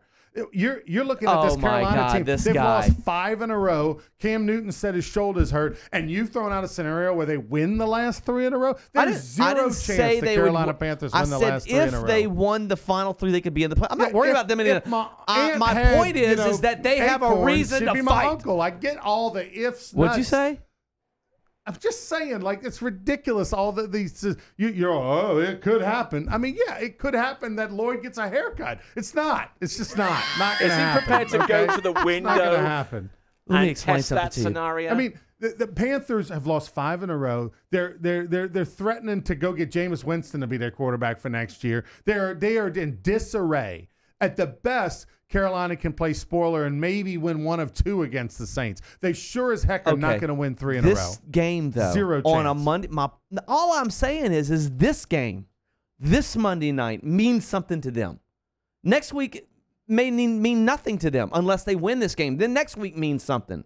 And if they win next week, then the final game means something. So they only have to really win 2 to make both of these games meaningful for the Saints, is what I'm saying. It is important that the Saints come into this game focused because this is a team that is reeling, that is hurt, that has to. Saints don't have to win this game to be in the playoffs. They have to win it to have a chance at the number 1 seed, but they don't have to win it to go into the playoffs. Carolina has to win it. So they are feeling the need to win. They're the hungrier dog, is what you're saying. They're hungry. Hungry dog hunts They're hungry. best. The old saying. I didn't say it. Now it depends on the makeup of your team because sometimes desperation does not necessarily bring out the best in people. That's what I'm talking about, Mr. Scenario. He just sat there and said, they are the hungrier team. They have to win. And then as soon as but maybe not. I mean, maybe there's a thing, I mean, like, good God. It's a lot of psychological aspects to football, Ron. There are no football gods. This spoken from the guy who's hadn't played since he was 13. The helmet is on our table. Proof is right it here. has not There's played. probably Try to put that on. I have to take out the pads. my word. The pads to put it on. Will it fit? Blood stain Without the inside pads, the yeah. helmet and all. There you go. Oh, my God. Yeah, oh, there my you God. go. Oh, my God. That's fantastic. That is fantastic. Let me push in on that one. Definitely. Look at this. You look like the guy. Remember the guy, the comedian in the 80s that was on the Rodney Dangerfield stand-up, and he's like, Tom. Hey, my name is Tom. Right. Bruce Kowski, San Francisco University. Right. That guy, whatever that guy is, he was great. Bruce Kowski. What was one of them? Oh, man. His name was Tom. No. Tom. He turned the helmet sideways. Tom. Remember, he was imitating the old All-American teams. Billy Bob Brubaker, All Texas University, right guard. Yeah, that was good. All you're missing is that little bar on your big Larry Zonka. The Larry Zonka bar. Because he got his nose broken so many times. You did mention Billy Bob just a moment there. You know Billy Bob, who portrayed that character in Varsity Blues? Unfortunately, he passed away. Oh. Yeah. Bob Lester. Took that last name dark. was Lester. He just went dark again. A lot of death. What's going on A lot in of this show death talk. today? Death. The last scene in that movie was that hook and ladder, right? I can't remember what I had for breakfast that we yesterday. saw Miami and the New England Patriots. They're great. I mean, this guy, that's why they pay him the big bucks. Super Segway Tony is what we're going to call him. Segway Tony. Two hook and ladder stories. One, LeBears is a great sponsor of Sports Shorts, has been for many, many years. And thanks to Kim Ginn, the vice president over at LeBears, and Mickey Parrington, the former vice president. Well, Mickey played college baseball for UL, was Chuck Finley's roommate and all that stuff. But before that, he played football and baseball at Jesuit down in New Orleans. The Parrington name's a big name in New Orleans, a lot of great athletes down there. But my favorite hook and ladder story, so Mickey makes me – Holy Cross played Jesuit in 1983, I believe, and it was the last game of the year. It was back when the playoffs were different. And Jesuit, I think, had only lost 1 or 2 games all year, but they had to win this game in Week 10 to make the playoffs. And they played in the Dome, and it was like 25,000, 30,000 in the Dome. The game was on local TV. And so somebody had put the game, the television broadcast, on YouTube. So Mickey Parrington makes me watch this in his office, the game. Gets down to the last, and Mickey was Deion Sanders before Deion Sanders, right? He had the towel and the eye black and the gloves and all that circa 83.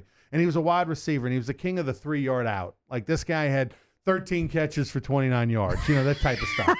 So on the final drive, Jesuit is down 7, and they got to score a touchdown to tie it. And they're about midfield, minute to go, no timeouts or whatever, and they call the hook and ladder. And Mickey is the hook. So he's going to run that 10-yard curl, and he's going to catch it, and then he's going to toss it to the running back coming out of the backfield, running down the sidelines. And obviously the hope is that the defenders converge on the hook guy, and then he breaks free and runs for a touchdown. Well, Mick, who was always a guy who knows better than the coaches, he was that guy. He decides on his own without telling his teammates he's going to fake the hook. Oh, my God. He's going to fake the pitch to because the ladder. The quarterback knows exactly what he's doing. No. So the quarterback throws it to him. He catches it. But instead of pitching it to the trail and running back, he's going to fake the pitch and then turn upfield to the right. With his 5.2 speed. Right. Well, he fakes the pitch. He turns upfield, takes a step or two, gets hit immediately, fumbles. Holy Cross gets the ball, game over. So I hate him so much. And that's how his career ended. That was his final play in high school as a senior. Wow. Down 7, needing to score. He goes against the coach's wishes, audibles his own play. What's he doing these and days? lose the game. Well, I mean, the guy was a very successful businessman in the casino. He learned from that, apparently. He's actually working for the New Orleans Saints in marketing, doing some marketing stuff, consulting for them.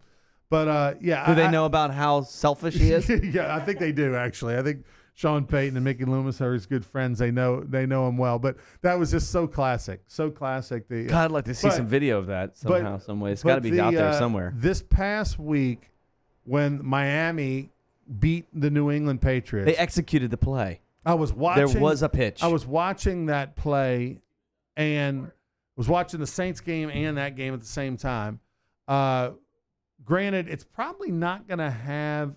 Well, it may have an impact on the Dolphins. I mean, it's from a standpoint of they might, if they go on a run, can make the playoffs. They're still alive, right? Very alive. 7-6. They're out on the outside right now, but they're in the wild card chase. Where does that play for you line up to greatest plays to end pro football games?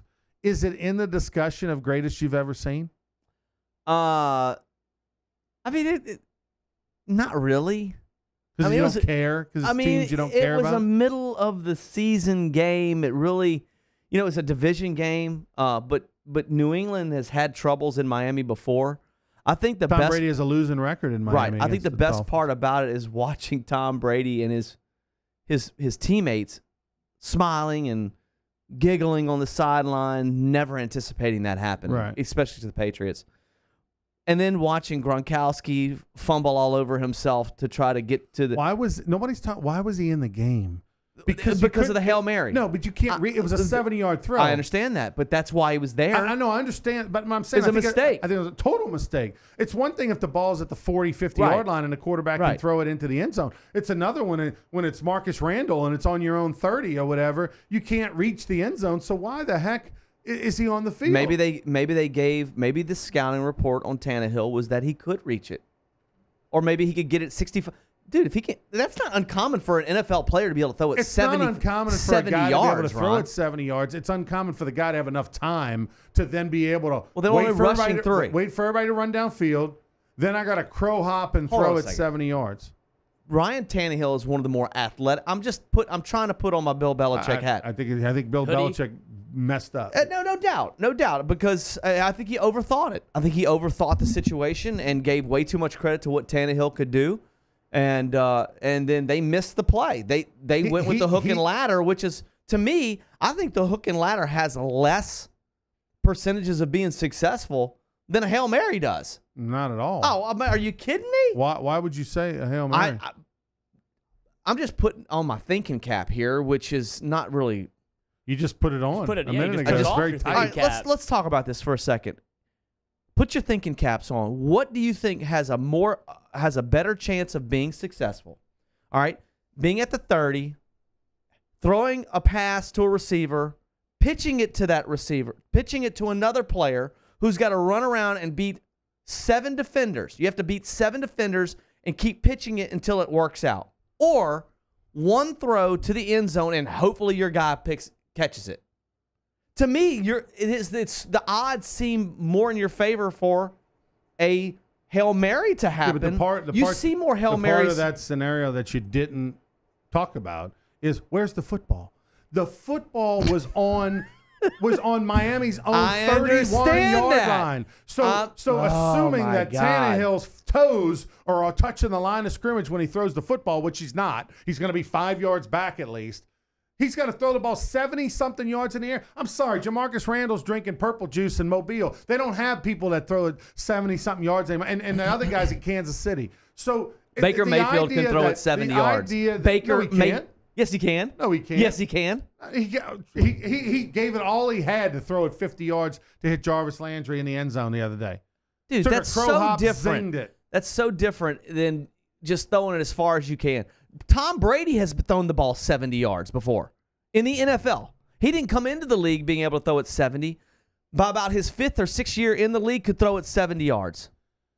How do you know what Ryan Tannehill is capable of? Underestimated. No doubt. He was like I'm not the other disagreeing New with England Patriot players that was giggling and just laughing. telling you they gave the guy more credit than... Bill Belichick thought there was more of a chance that Tannehill would have enough time to run around, let his players run 70 yards, get in position in the end zone, protect everybody perfectly, crow hop and throw it 70-plus yards. Yeah, that's He thought that was more realistic than them running some kind of crossing route and obviously trying to shovel it. With Gronkowski in the game, that's exactly what he thought. I'm saying that's wrong. I'm saying I don't disagree he with that. Up. It yes, was he an did. Absolute baboon play by Bill Belichick. But you agree that's what he thought was going to happen. Well, of course that's why he was on the field. He thought it was a Hail Mary. Why did he think that, Ronnie? Realistically, who thought it was a Hail Mary? That's crazy. But what? But Have we if Bill ever seen wow, somebody it's try to amazing. throw He's questioning have Bill we- Belichick. Yeah, exactly. Have we ever seen? Give me an example. Give me a play. Give me a video. Give me a YouTube. Tony, try to find us something of the final play of the game where a team's going to throw the ball 75 yards in the end zone. 70. It's never happened in the history of the game. 70. So, but it's never happened. But somehow you feel like they're going to do that. Jamarcus Russell, Bluegrass Miracle, threw the ball a gazillion yards. Didn't throw it in the end zone. Threw it as far as he could to the 25 or Jamarcus whatever. Russell wasn't on that team, but okay. You're getting them all. I mean, he's so my point drunk. is that, like, for them to think that Gronkowski being on the field was the play is silly to me. Absolutely silly. You okay, Joel? I'm asking you. Are you okay? I mean, by the way, your hair is amazing after you That's put guy on with that the helmet on. That helmet on. Did it mess my hair It up? looks like the logo that the devil horn. What is that? Fortnite, whatever logo that is. That's right there. actually my son's We just logo show off the his. people they Okay, can't- I'll write they it don't down. That's see right what here. you're talking about. My son's logo off his football team. What team is that? He won the championship. Knights or something? He won the Super Bowl, and he was the MVP of the Super Bowl, and he put his logo on my helmet. He was the MVP. He was my son was the MVP at defensive tackle. What? And There was- I who swear did to you God, pay off for him I to get swear the to God, MVP? I got the football. I'll bring that next Did you week. well, I know you're cheap as heck. You didn't pay anybody, but like, how did that happen? He made so many plays at defensive tackle. Yeah. I mean, he so your son was had the a mean sack. Your son was the mean Joe Green of the Super Bowl, and he was the All right. littlest dude on the D line. All right, he's Joel Nose Davis. I'm Ronnie tackle. Rance. When we come back, we're going to talk about one of the greatest games of the year, the San Diego Chargers, or the Los Angeles Chargers, and the Kansas City Chiefs. Is there a new power in the AFC? We'll talk about that when we return next.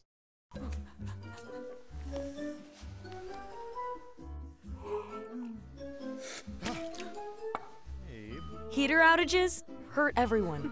Don't be a victim. Call Accutemp and schedule your maintenance check today. If you're an avid sports fan, then you need to check out the Louisiana Sports Hall of Fame, located in historic downtown Natchitoches, next to the Chateau Saint Denis Hotel and the Natchitoches Convention Center. The Louisiana Sports Hall of Fame is where the rich history of Louisiana sports is told through the pictures, artifacts, and by the legends themselves in video archives. Come to the Louisiana Sports Hall of Fame and Northwest Louisiana History Museum and visit a world-renowned architectural marvel. For more information and to purchase tickets to the annual Louisiana Sports Hall of Fame events, visit lasportshall.com/purchase.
Introducing the Mercedes-Benz family of vans, including the full-size Sprinter and the mid-size Metris. If these are your wingtips, if this is your gourmet latte, then these are your vans. Vans for professionals. Strictly professionals. Best commercial van residual value according to ALG, and starting at just $25,995. Mercedes-Benz. Vans. Born to... When you come to Relief Windows, your experience starts here. Or here. Then we come to your home. We measure twice. And then we bring custom windows to your home. We remove your old windows. Install your new windows. Clean our mess. And we make sure you're completely satisfied. And all of this before you pay a dime. And at Relief Windows, our #1 product is customer satisfaction.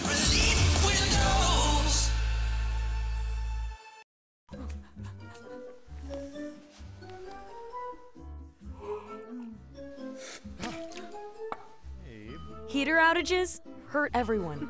Don't be a victim. Call Accutemp and schedule your maintenance check today.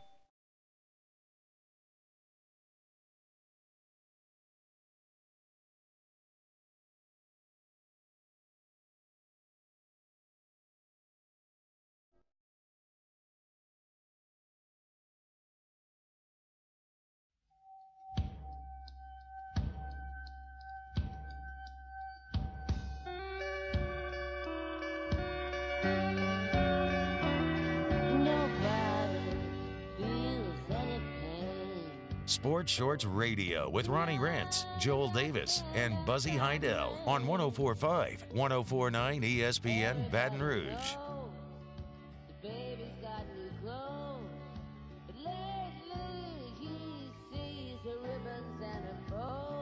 Welcome back to Obscure Bumper Music Saturday here on Sports Shorts Radio. Lloyd the intern spinning the wheels of steel. We're playing 2019 I keep saying that. 2019 Rock and Roll Hall of Fame inductee bumper music. Stevie Nicks, we got Def Leppard, we've got Janet Jackson. Unfortunately, Lloyd doesn't know or like any of the groups that are inducted, so he's just playing the most random, obscure Stevie Nicks, Janet Jackson songs ever. You're picking up what I'm putting down every year. So, and he's intentionally doing that, Yeah, Joel. of course he is. He's trying Of to course he see is. which song has the least traction and picking it out. But You anyway. don't like this? Stevie Nicks, just like a woman. Yeah, thank you. Yeah, not at all. So many good songs that chick sings. So many great songs, and Joel goes with that. I mean, Lloyd the intern goes with that one. Double O Lloyd.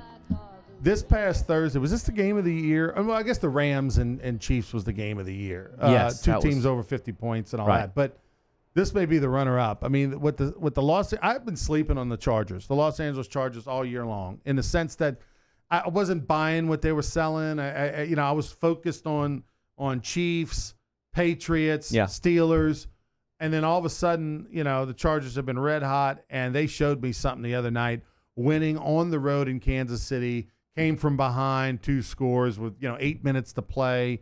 It was unbelievable, and now the Chargers are tied with the Chiefs with 11 wins. The Chiefs have the tiebreaker. They're now the division leader. 2 games to go. Chargers have a chance to not only win a division but get home field advantage of this. Well, thing. they've got a tougher schedule to kind of wrap up the season. They got to play the Ravens. They've got to play the Broncos. They still got to play the Ravens. They got to play. They got to play the Broncos on the road. And there was another tough game in there. That's it. Just those 2. They both they played have 14 3 games. They have 3 games. They're both left. 11-3. Yeah, that's true. Yeah. 2 games left. Yeah. 11-3. That's 14. That's it. Yeah. Okay, yeah. Okay, so and then on the other side, the Chiefs go to Seattle this week. That's a tough one. And then they host the Raiders at home. So they both are looking at 1-1. I mean, 1-1 is realistic. Worst case scenario. Worst case scenario. And the Chiefs have the tiebreaker. So so if it goes that way, they're going to end up being 14 or what is it? 13 or 12-4. They'll both be 12-4. The Chiefs if you're a Chargers fan, it. you need the Chiefs to lose this week in Seattle. And they need to win at out. home against And it's Oakland, possible. The Raiders. I mean, but can you imagine that if the playoffs go through StubHub Center, they hold 28,000 people?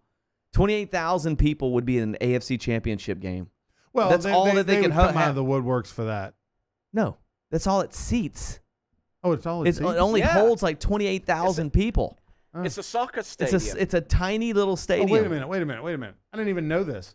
So they're not playing in the Coliseum. No. They're playing over in the soccer stadium where That's the right. Los Angeles The LA Galaxy play. That's right. Wow, didn't realize that. That's their home I field. thought you don't think It's like Tulane Stadium. Yeah. It's like tiny. They couldn't move it to the Chargers? No, to they're the not going to do that. Coliseum? Well, they they're may have about another one over there. They're over a year away from. They got to play there another in year. that new stadium. Right. Yeah. I think it's kind of cool that's. Didn't they play in the Coliseum last year? No.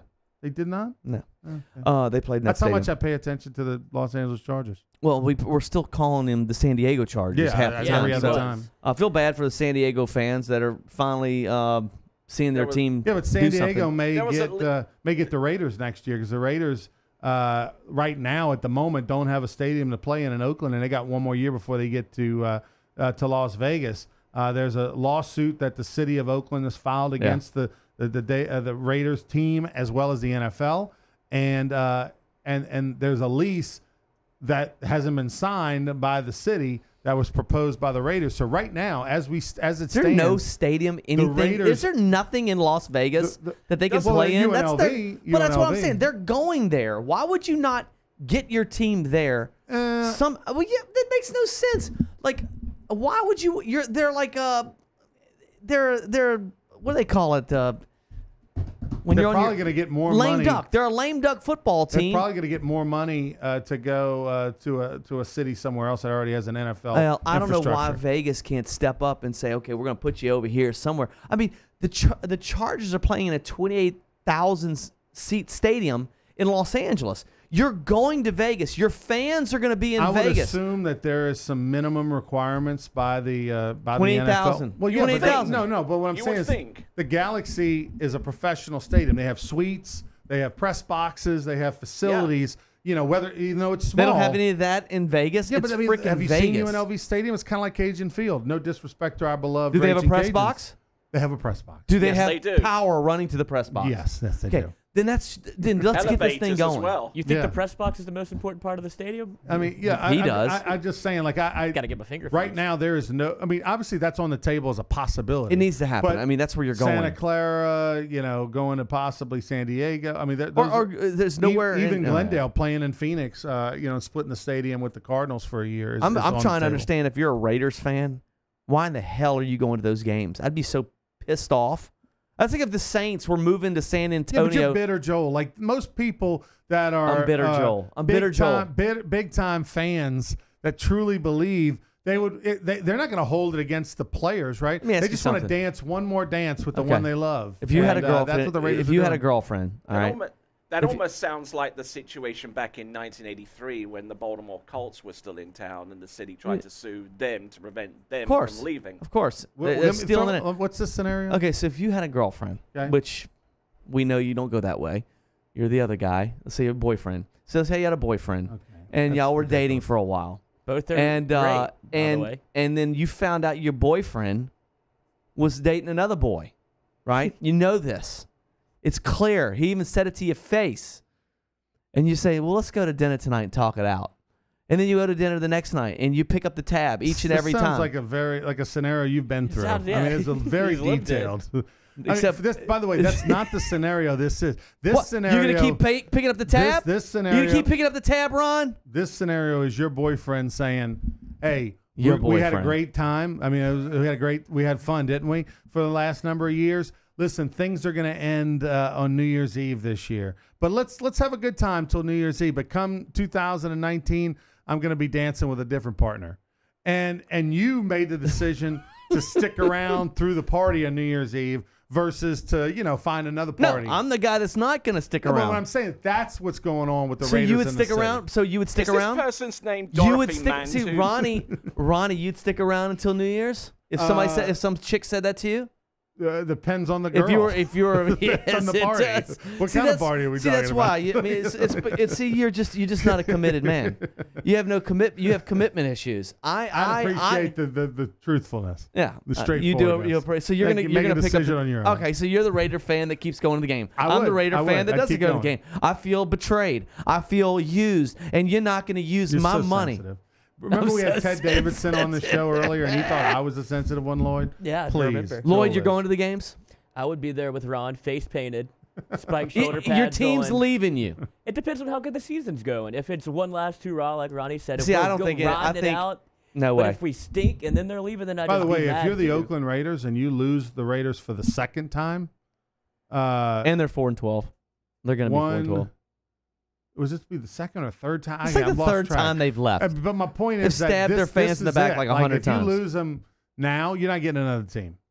They said that before. I mean, when they moved to Los Angeles. Yeah, but the city's been unwilling to build a new stadium and all that kind of stuff. So I can't blame the fans for going. I'm not going to be upset with the fans. The city and all that's a whole other conversation. No, I don't. I'm not upset with the fans. I just don't understand because I remember when the Saints were threatening to go to San Antonio and they had to play in Tiger Stadium. Nobody went and saw them. Nobody other than the Saban game.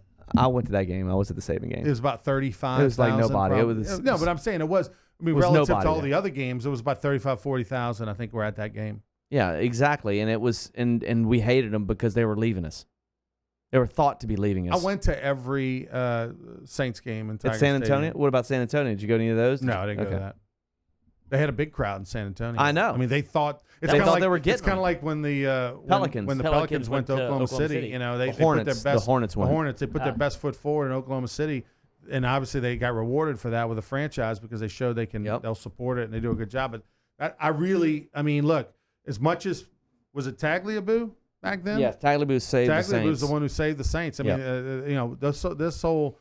Tom Benson and God rest his soul, he's been turned into a saint hero. now, and a hero. But the reality is, the guy bought the team for hardly any money out of his pocket. I mean, there was a bamboozled. It was a great business deal in 1985 because remember the state and the city stepped up because they were afraid of the team leaving then. Right. And then he did it again 20 years later after Katrina. He was legitimately going to be Audi 5000 and go to San Antonio. And Tagliabue stepped in and said, and kept him here. Huge move. And Huge. then didn't give Tom Benson credit later on in life when he kept the Pelicans here because the Pelicans looked like they were going to be gone and they needed some local ownership, and he stepped up and made it happen. It looks like the Pelicans now are here to stay because of the ownership partnership. And they're just breaking between the everybody's Saints and the hearts Pelicans. along the way too. But go ahead. Who's breaking everybody's hearts? The Pelicans. They're so up and down, and they're going to lose Antonio Davis. Anthony Davis, as he's called him, Antonio Davis. San Antonio Anthony Davis. He's You are so Debbie Downer. Oh, yeah, that's what you bring out in me. I mean, you you're have to so work next to you. negative and pessimist and Mr. Scenario. I mean, look, Anthony, plenty of season. We're not even till He's gone. January yet. They're about to trade They're him. around 500. They're not playing that well, but I mean, look, They're terrible. They can get it going. They can Season doesn't they start can get till into after the Christmas. If they make the playoffs, will you be happy? No. So you need them to be an upper tier seed. I think they need to be a top 4 seed. Yes, with one of the greatest players in the history of the NBA on your team, and you can't put anything around him. You got Drew Holiday playing point. Everybody knows he can't play point. Put him on off guard. It's so stupid. So tired of him, man. They it's like the coach that can't coach. They don't know where to put their players. Irritating. All right. You know, a coach's job. Drink a water. A coach's job is to put your players in the right position and to put them in the position that they will be successful. And Drew Holiday at point is not the answer. So stupid. All right, he's Joel Davis. He's fired up. I could play point better than he can. Sports Church presented by LaBerge Casino in Baton Rouge. We'll take a timeout. When we come back, we'll talk a little bit about some of the bowl matchups, and also coming up in a few minutes, we'll talk to Jimmy Ott live in Las Vegas as he'll break down the LSU St. Mary's game, as well as we'll get his locks of the week on the bowl predictions today. Don't go anywhere. Sports Church will be back right after this.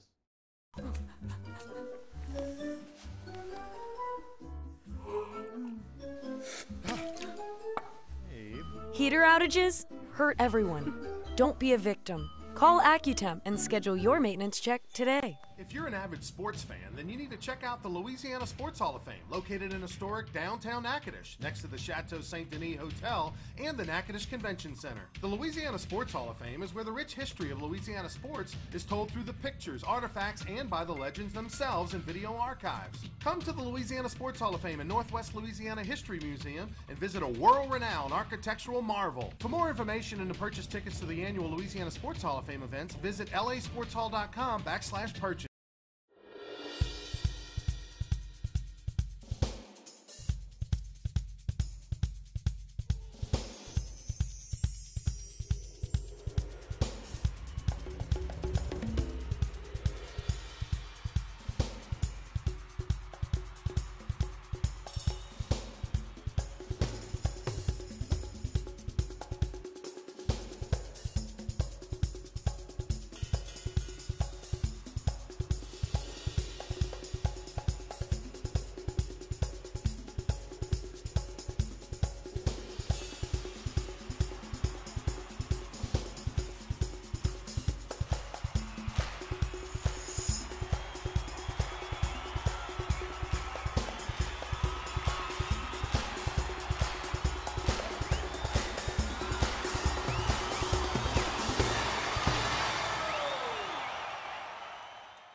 Introducing the Mercedes-Benz family of vans, including the full-size Sprinter and the mid-size Metris. If these are your wingtips, if this is your gourmet latte, then these are your vans. Vans for professionals. Strictly professionals. Best commercial van residual value according to ALG, and starting at just $25,995. Mercedes-Benz. Vans. Born to... When you come to Relief Windows, your experience starts here. Or here. Then we come to your home. We measure twice. And then we bring custom windows to your home.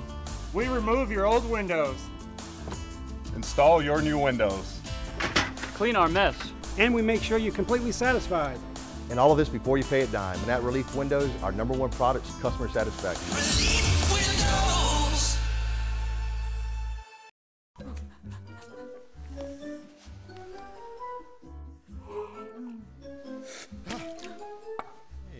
Heater outages hurt everyone. Don't.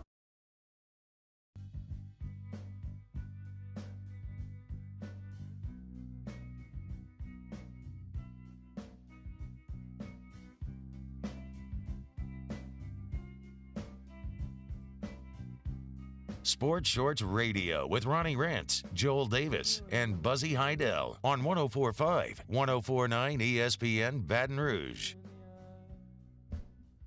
All right, welcome back, everybody. Sports Shorts presented by LeBear's Casino in Baton Rouge. Also, thanks to one of our great sponsors, AccuTemp Heating and Air. I had my neighbor where I live in Dedham Springs put in a whole new air conditioning system. Saw the AccuTemp trucks over there in the driveway just the other day. I got a new unit myself after, I think the unit was like 11 years old. It had been through the flood and just kind of died on me. The folks over at AccuTemp a few months ago hooked me up, and now my AC bill's lower than it was before, and I can control everything from my phone. When I'm away, you can change your temperature in your home, which is really cool. So give them a call today. Tell them you heard it on Sports Shorts. It's AccuTemp in South Louisiana.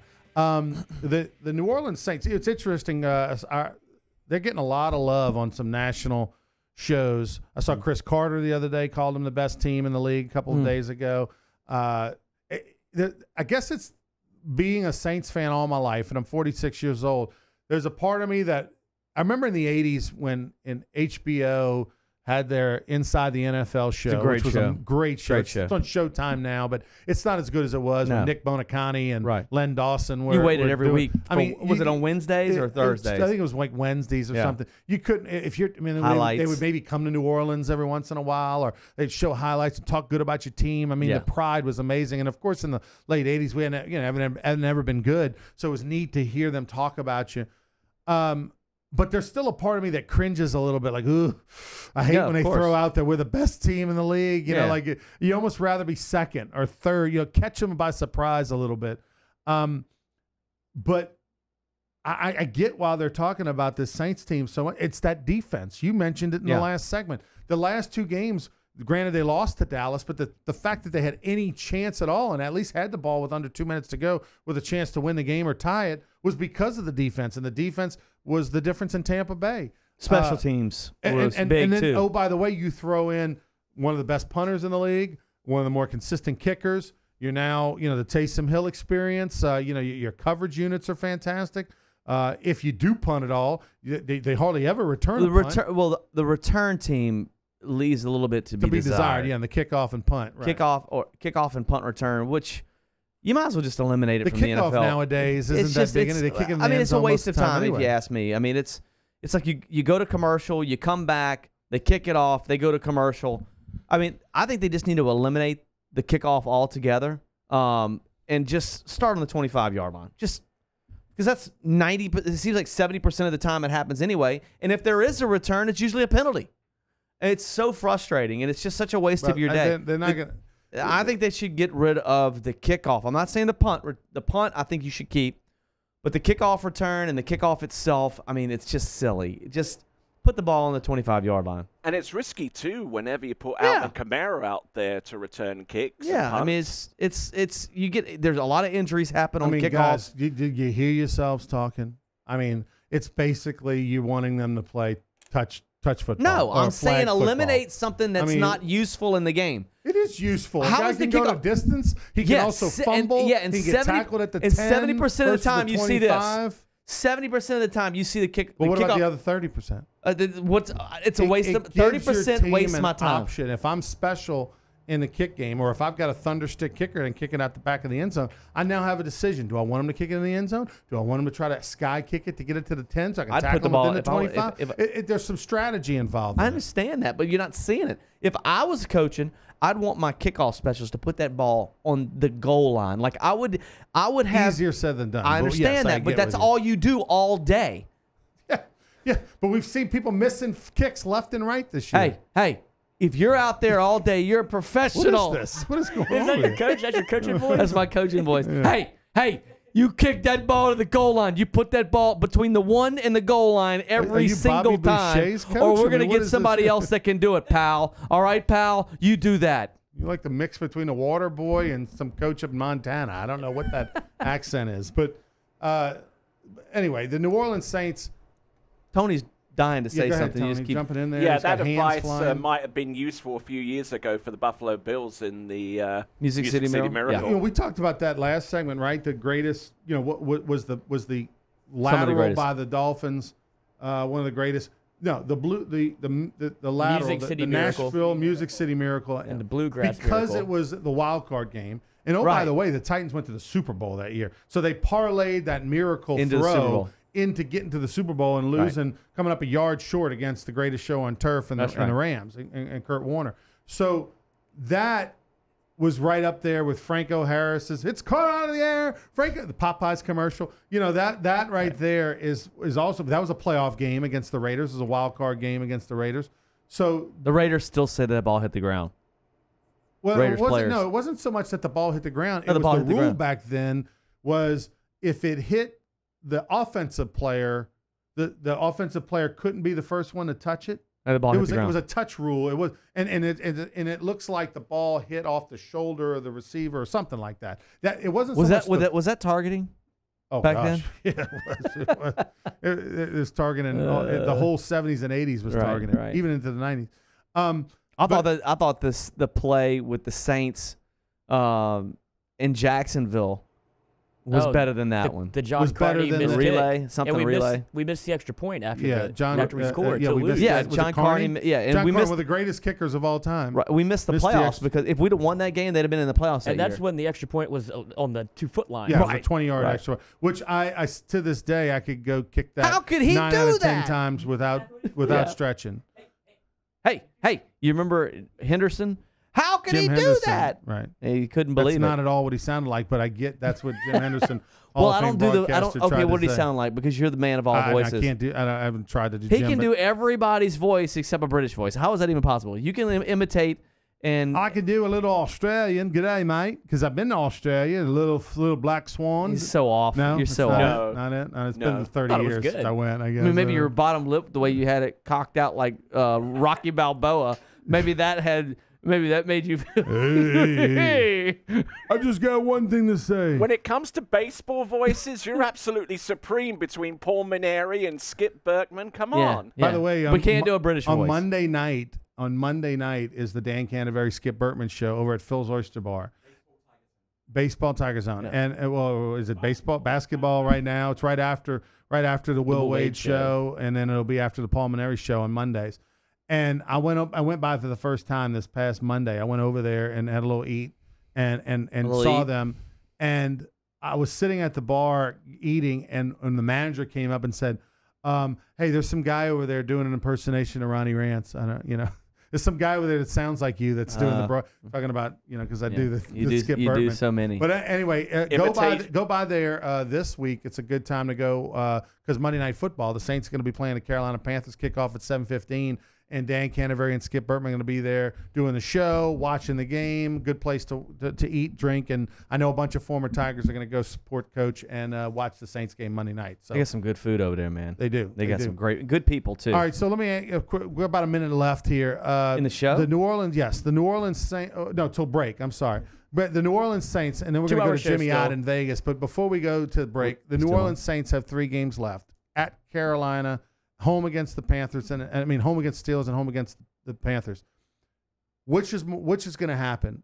Mhm. Who's going to be who's have home field advantage in your opinion? I think if the Saints beat Carolina this Monday night, then they'll have the number 1 seed. Because they'll win the next. 2 Yeah, 'cause I think they're they'll at win the home. next 2 games at home. So this is the critical it game for them. This is the critical game, and the Rams are kind of getting off the hook a little bit this Yeah, they week got because nobody. they have Philadelphia, but Carson Wentz is He's probably not going to play. He's out.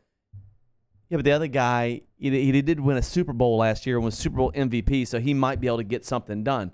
Here's your schedule right there: Panthers, Steelers, Panthers for the Saints.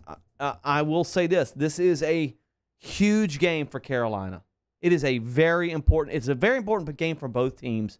Carolina has not played well over the last 5 in a row. They lost to Cleveland Browns, but the Browns are better than people want to give them credit for. They Baker Mayfield. beat the Saints, right? They should have beat the Saints without Baker Mayfield. Right. So, man, it's just who are you picking in this game? It's at Carolina. I think the Saints are going to night. win the last 3. Okay, I think Carolina 5 losses. Cam's beat up. That team's rattled. Christian McCaffrey's a difference maker, man. And they got to shut him down. It's not going to be your normal Monday Night Football atmosphere. It's not. They got a losing record. I think well, if Carolina can get to but I a agree fast with start, you. This is the one. They're going to lose. If they're going to lose, this is the one. This is the one. Not at home. It's a night game on the road. That's what bothers me. All right, we'll take a timeout. When we come back, we're going to wake up Jimmy Ott over in Las Vegas. We're going to talk some LSU basketball. The Tigers have lost 3 in the last few weeks, and they've got a St. Mary's team. It's a formidable opponent tonight at 10 o'clock on ESPNU, and, of course, on Eagle 98.1. So we'll come back with Jimmy Ott right after this.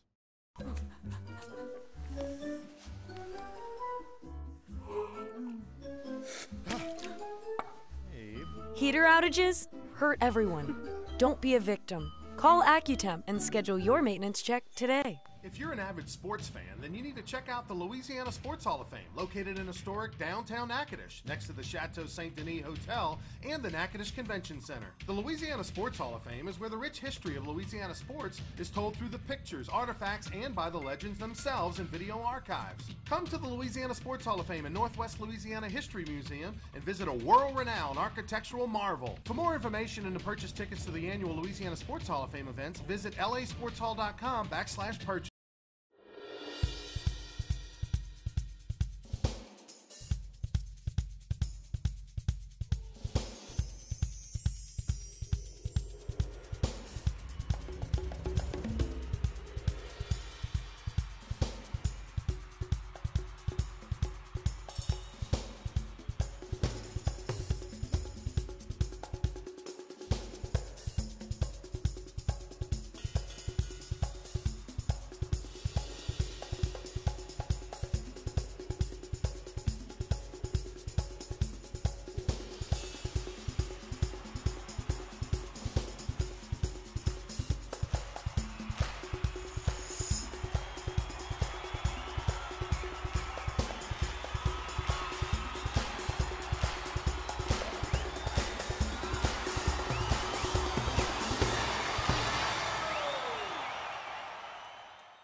Introducing the Mercedes-Benz family of vans, including the full-size Sprinter and the mid-size Metris. If these are your wingtips, if this is your gourmet latte, then these are your vans. Vans for professionals. Strictly professionals. Best commercial van residual value according to ALG, and starting at just $25,995. Mercedes-Benz. Vans. Born to... When you come to Relief Windows, your experience starts here. Or here. Then we come to your home. We measure twice. And then we bring custom windows to your home. We remove your old windows. Install your new windows. Clean our mess. And we make sure you're completely satisfied. And all of this before you pay a dime. And at Relief Windows, our #1 product is customer satisfaction.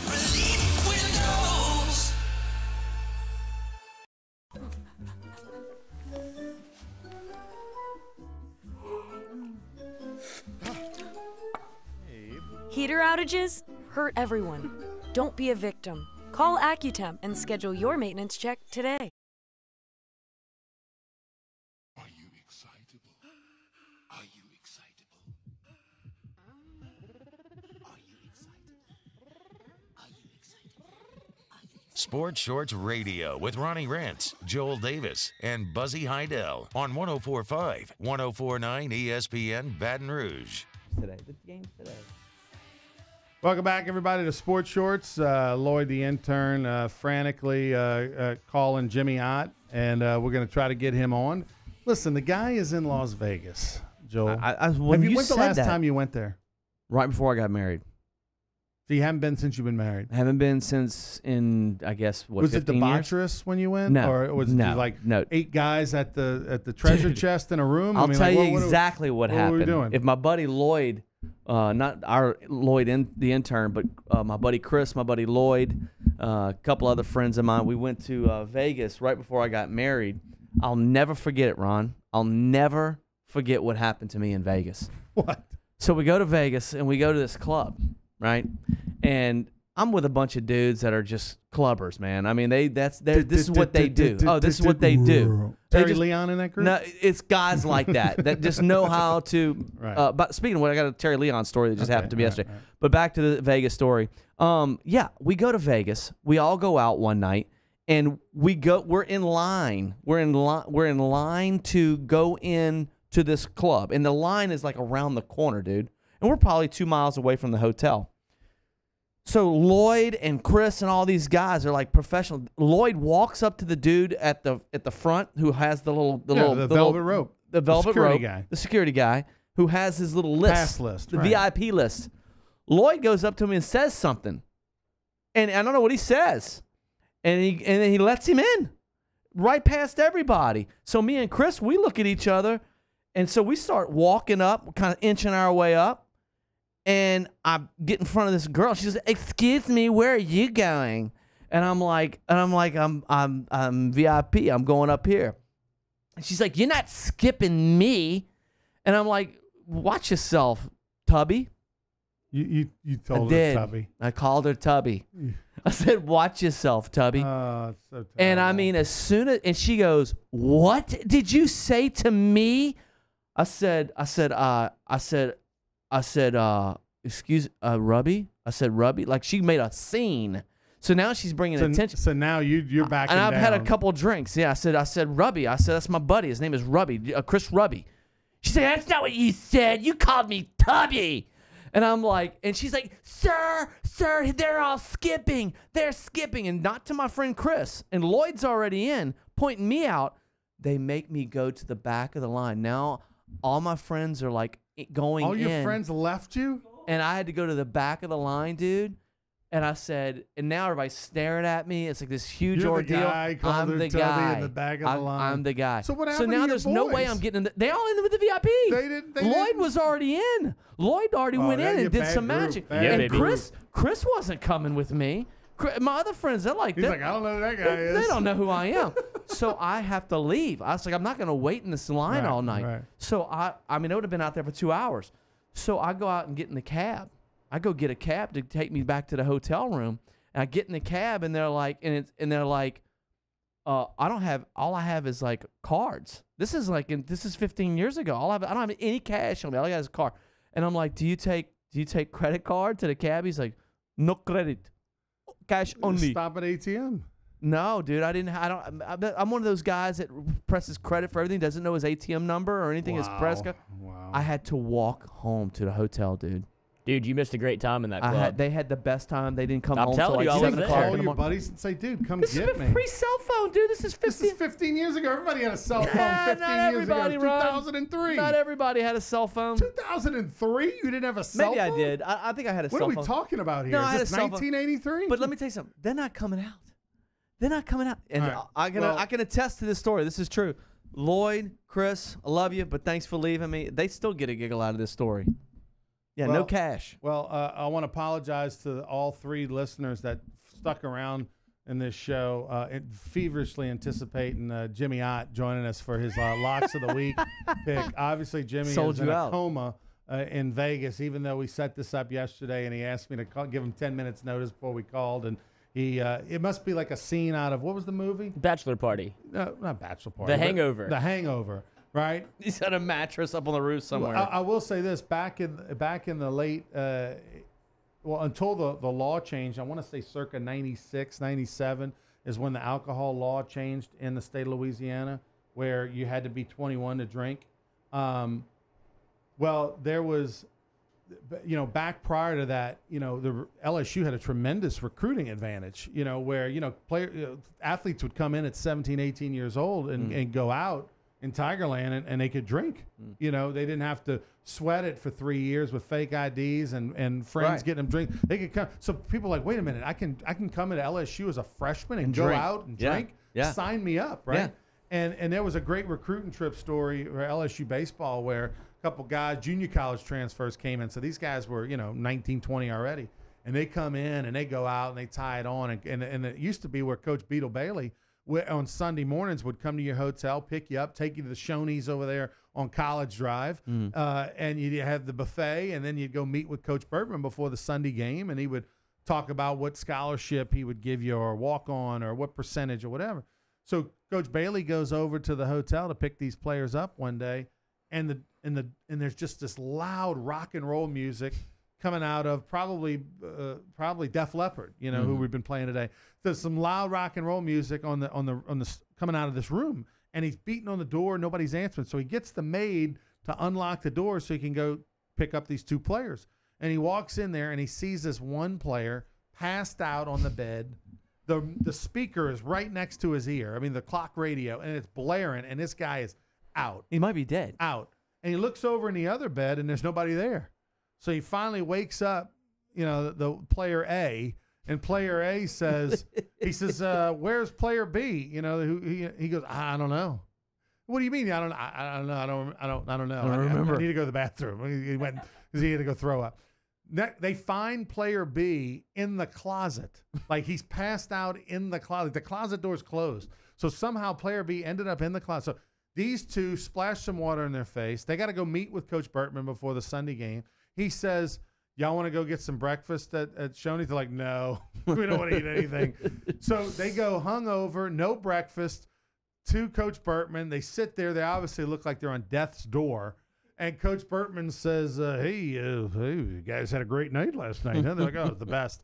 They're like, hey, we'd love for you to be a Tiger. Do you think you want to come here? They're like, oh, yeah, we're coming. Yeah, definitely. Yeah. No Where do problem. we sign? Right. We're definitely in, So these two guys came in, tied it on like nobody's business, passed out, no breakfast, and they're like, we're in, like Flynn. And They don't even care about our scholarship. both of those guys ended up winning national championships on that 93. Is this a national story championship about team. you? No, By any chance? no, You're not not at all. player A or B? No, my recruit trip to LSU was terrible. Paul Bird took Just me shows out. you how bad of a player he was. Paul Bird took LSU had lost to Auburn that day. They had like a doubleheader and they split and they didn't play well in the game they won. And it was a doubleheader, so these guys were tired. And all of a sudden here they got to take this guy out. Hey, take Ronnie Rance and Mike Neal out, right? And so I think it was Paul Bird, maybe Gary Email. I don't remember who all took me. I remember Paul Bird and some back girls, but I got like the older back girls that had boyfriends, and I had Paul Bird who wasn't a party animal at all, and who had probably just pitched or something. Right. So my visit was brutal. I went out a little Y'all went bit. to the Chimes. The best, we went to Sports Illustrated back in the day, and I think I stood against the wall. Somebody gave me like a hot beer, and I was in bed by midnight. It was terrible. My best visit was Southern Miss. That was fun, but LSU was awful. But I signed anyway. We went to Pizza Hut. They took me to Pizza Hut, Coach. He's just not an important It was player. just- it was exactly. You're just not a guy that they good gave players two went to craps Mike about. Anderson's. I went to Pizza Hut. It was brutal. All right, so without Jimmy Ott being here, we'll let you do the lock of the week. You got 2 picks, 2 games.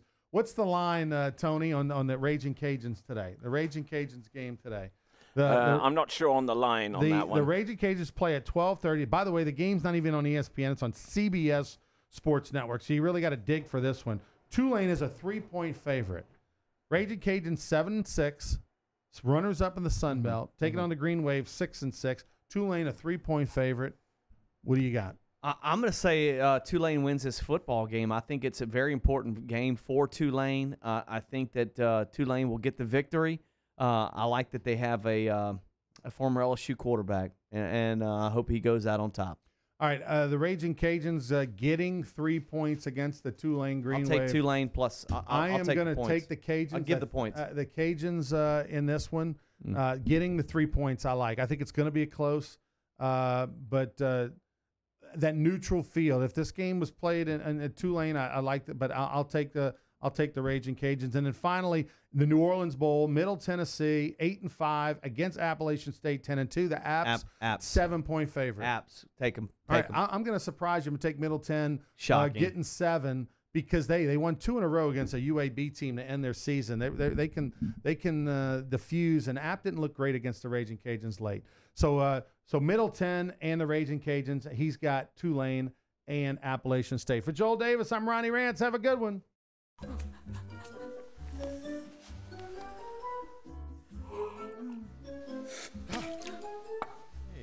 Heater outages hurt everyone.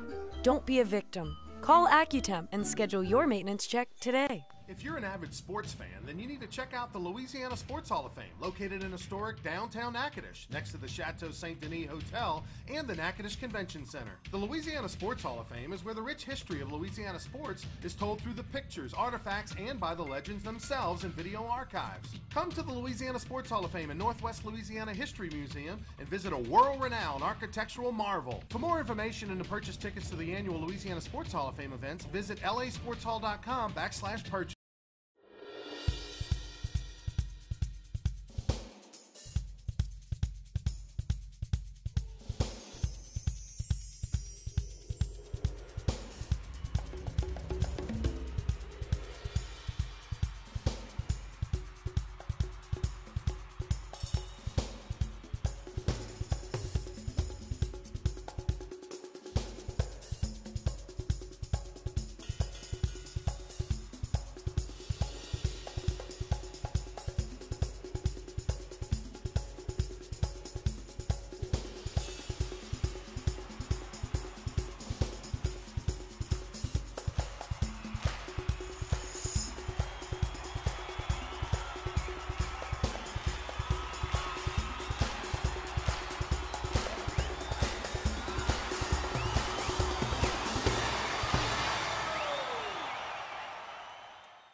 Introducing the Mercedes-Benz family of vans, including the full-size Sprinter and the mid-size Metris. If these are your wingtips, if this is your gourmet latte, then these are your vans. Vans for professionals. Strictly professionals. Best commercial van residual value according to ALG, and starting at just $25,995. Mercedes-Benz. Vans. Born to... When you come to Relief Windows, your experience starts here. Or here. Then we come to your home. We measure twice. And then we bring custom windows to your home. We remove your old windows. Install your new windows. Clean our mess. And we make sure you're completely satisfied. And all of this before you pay a dime. And at Relief Windows, our #1 product is customer satisfaction. Relief Windows.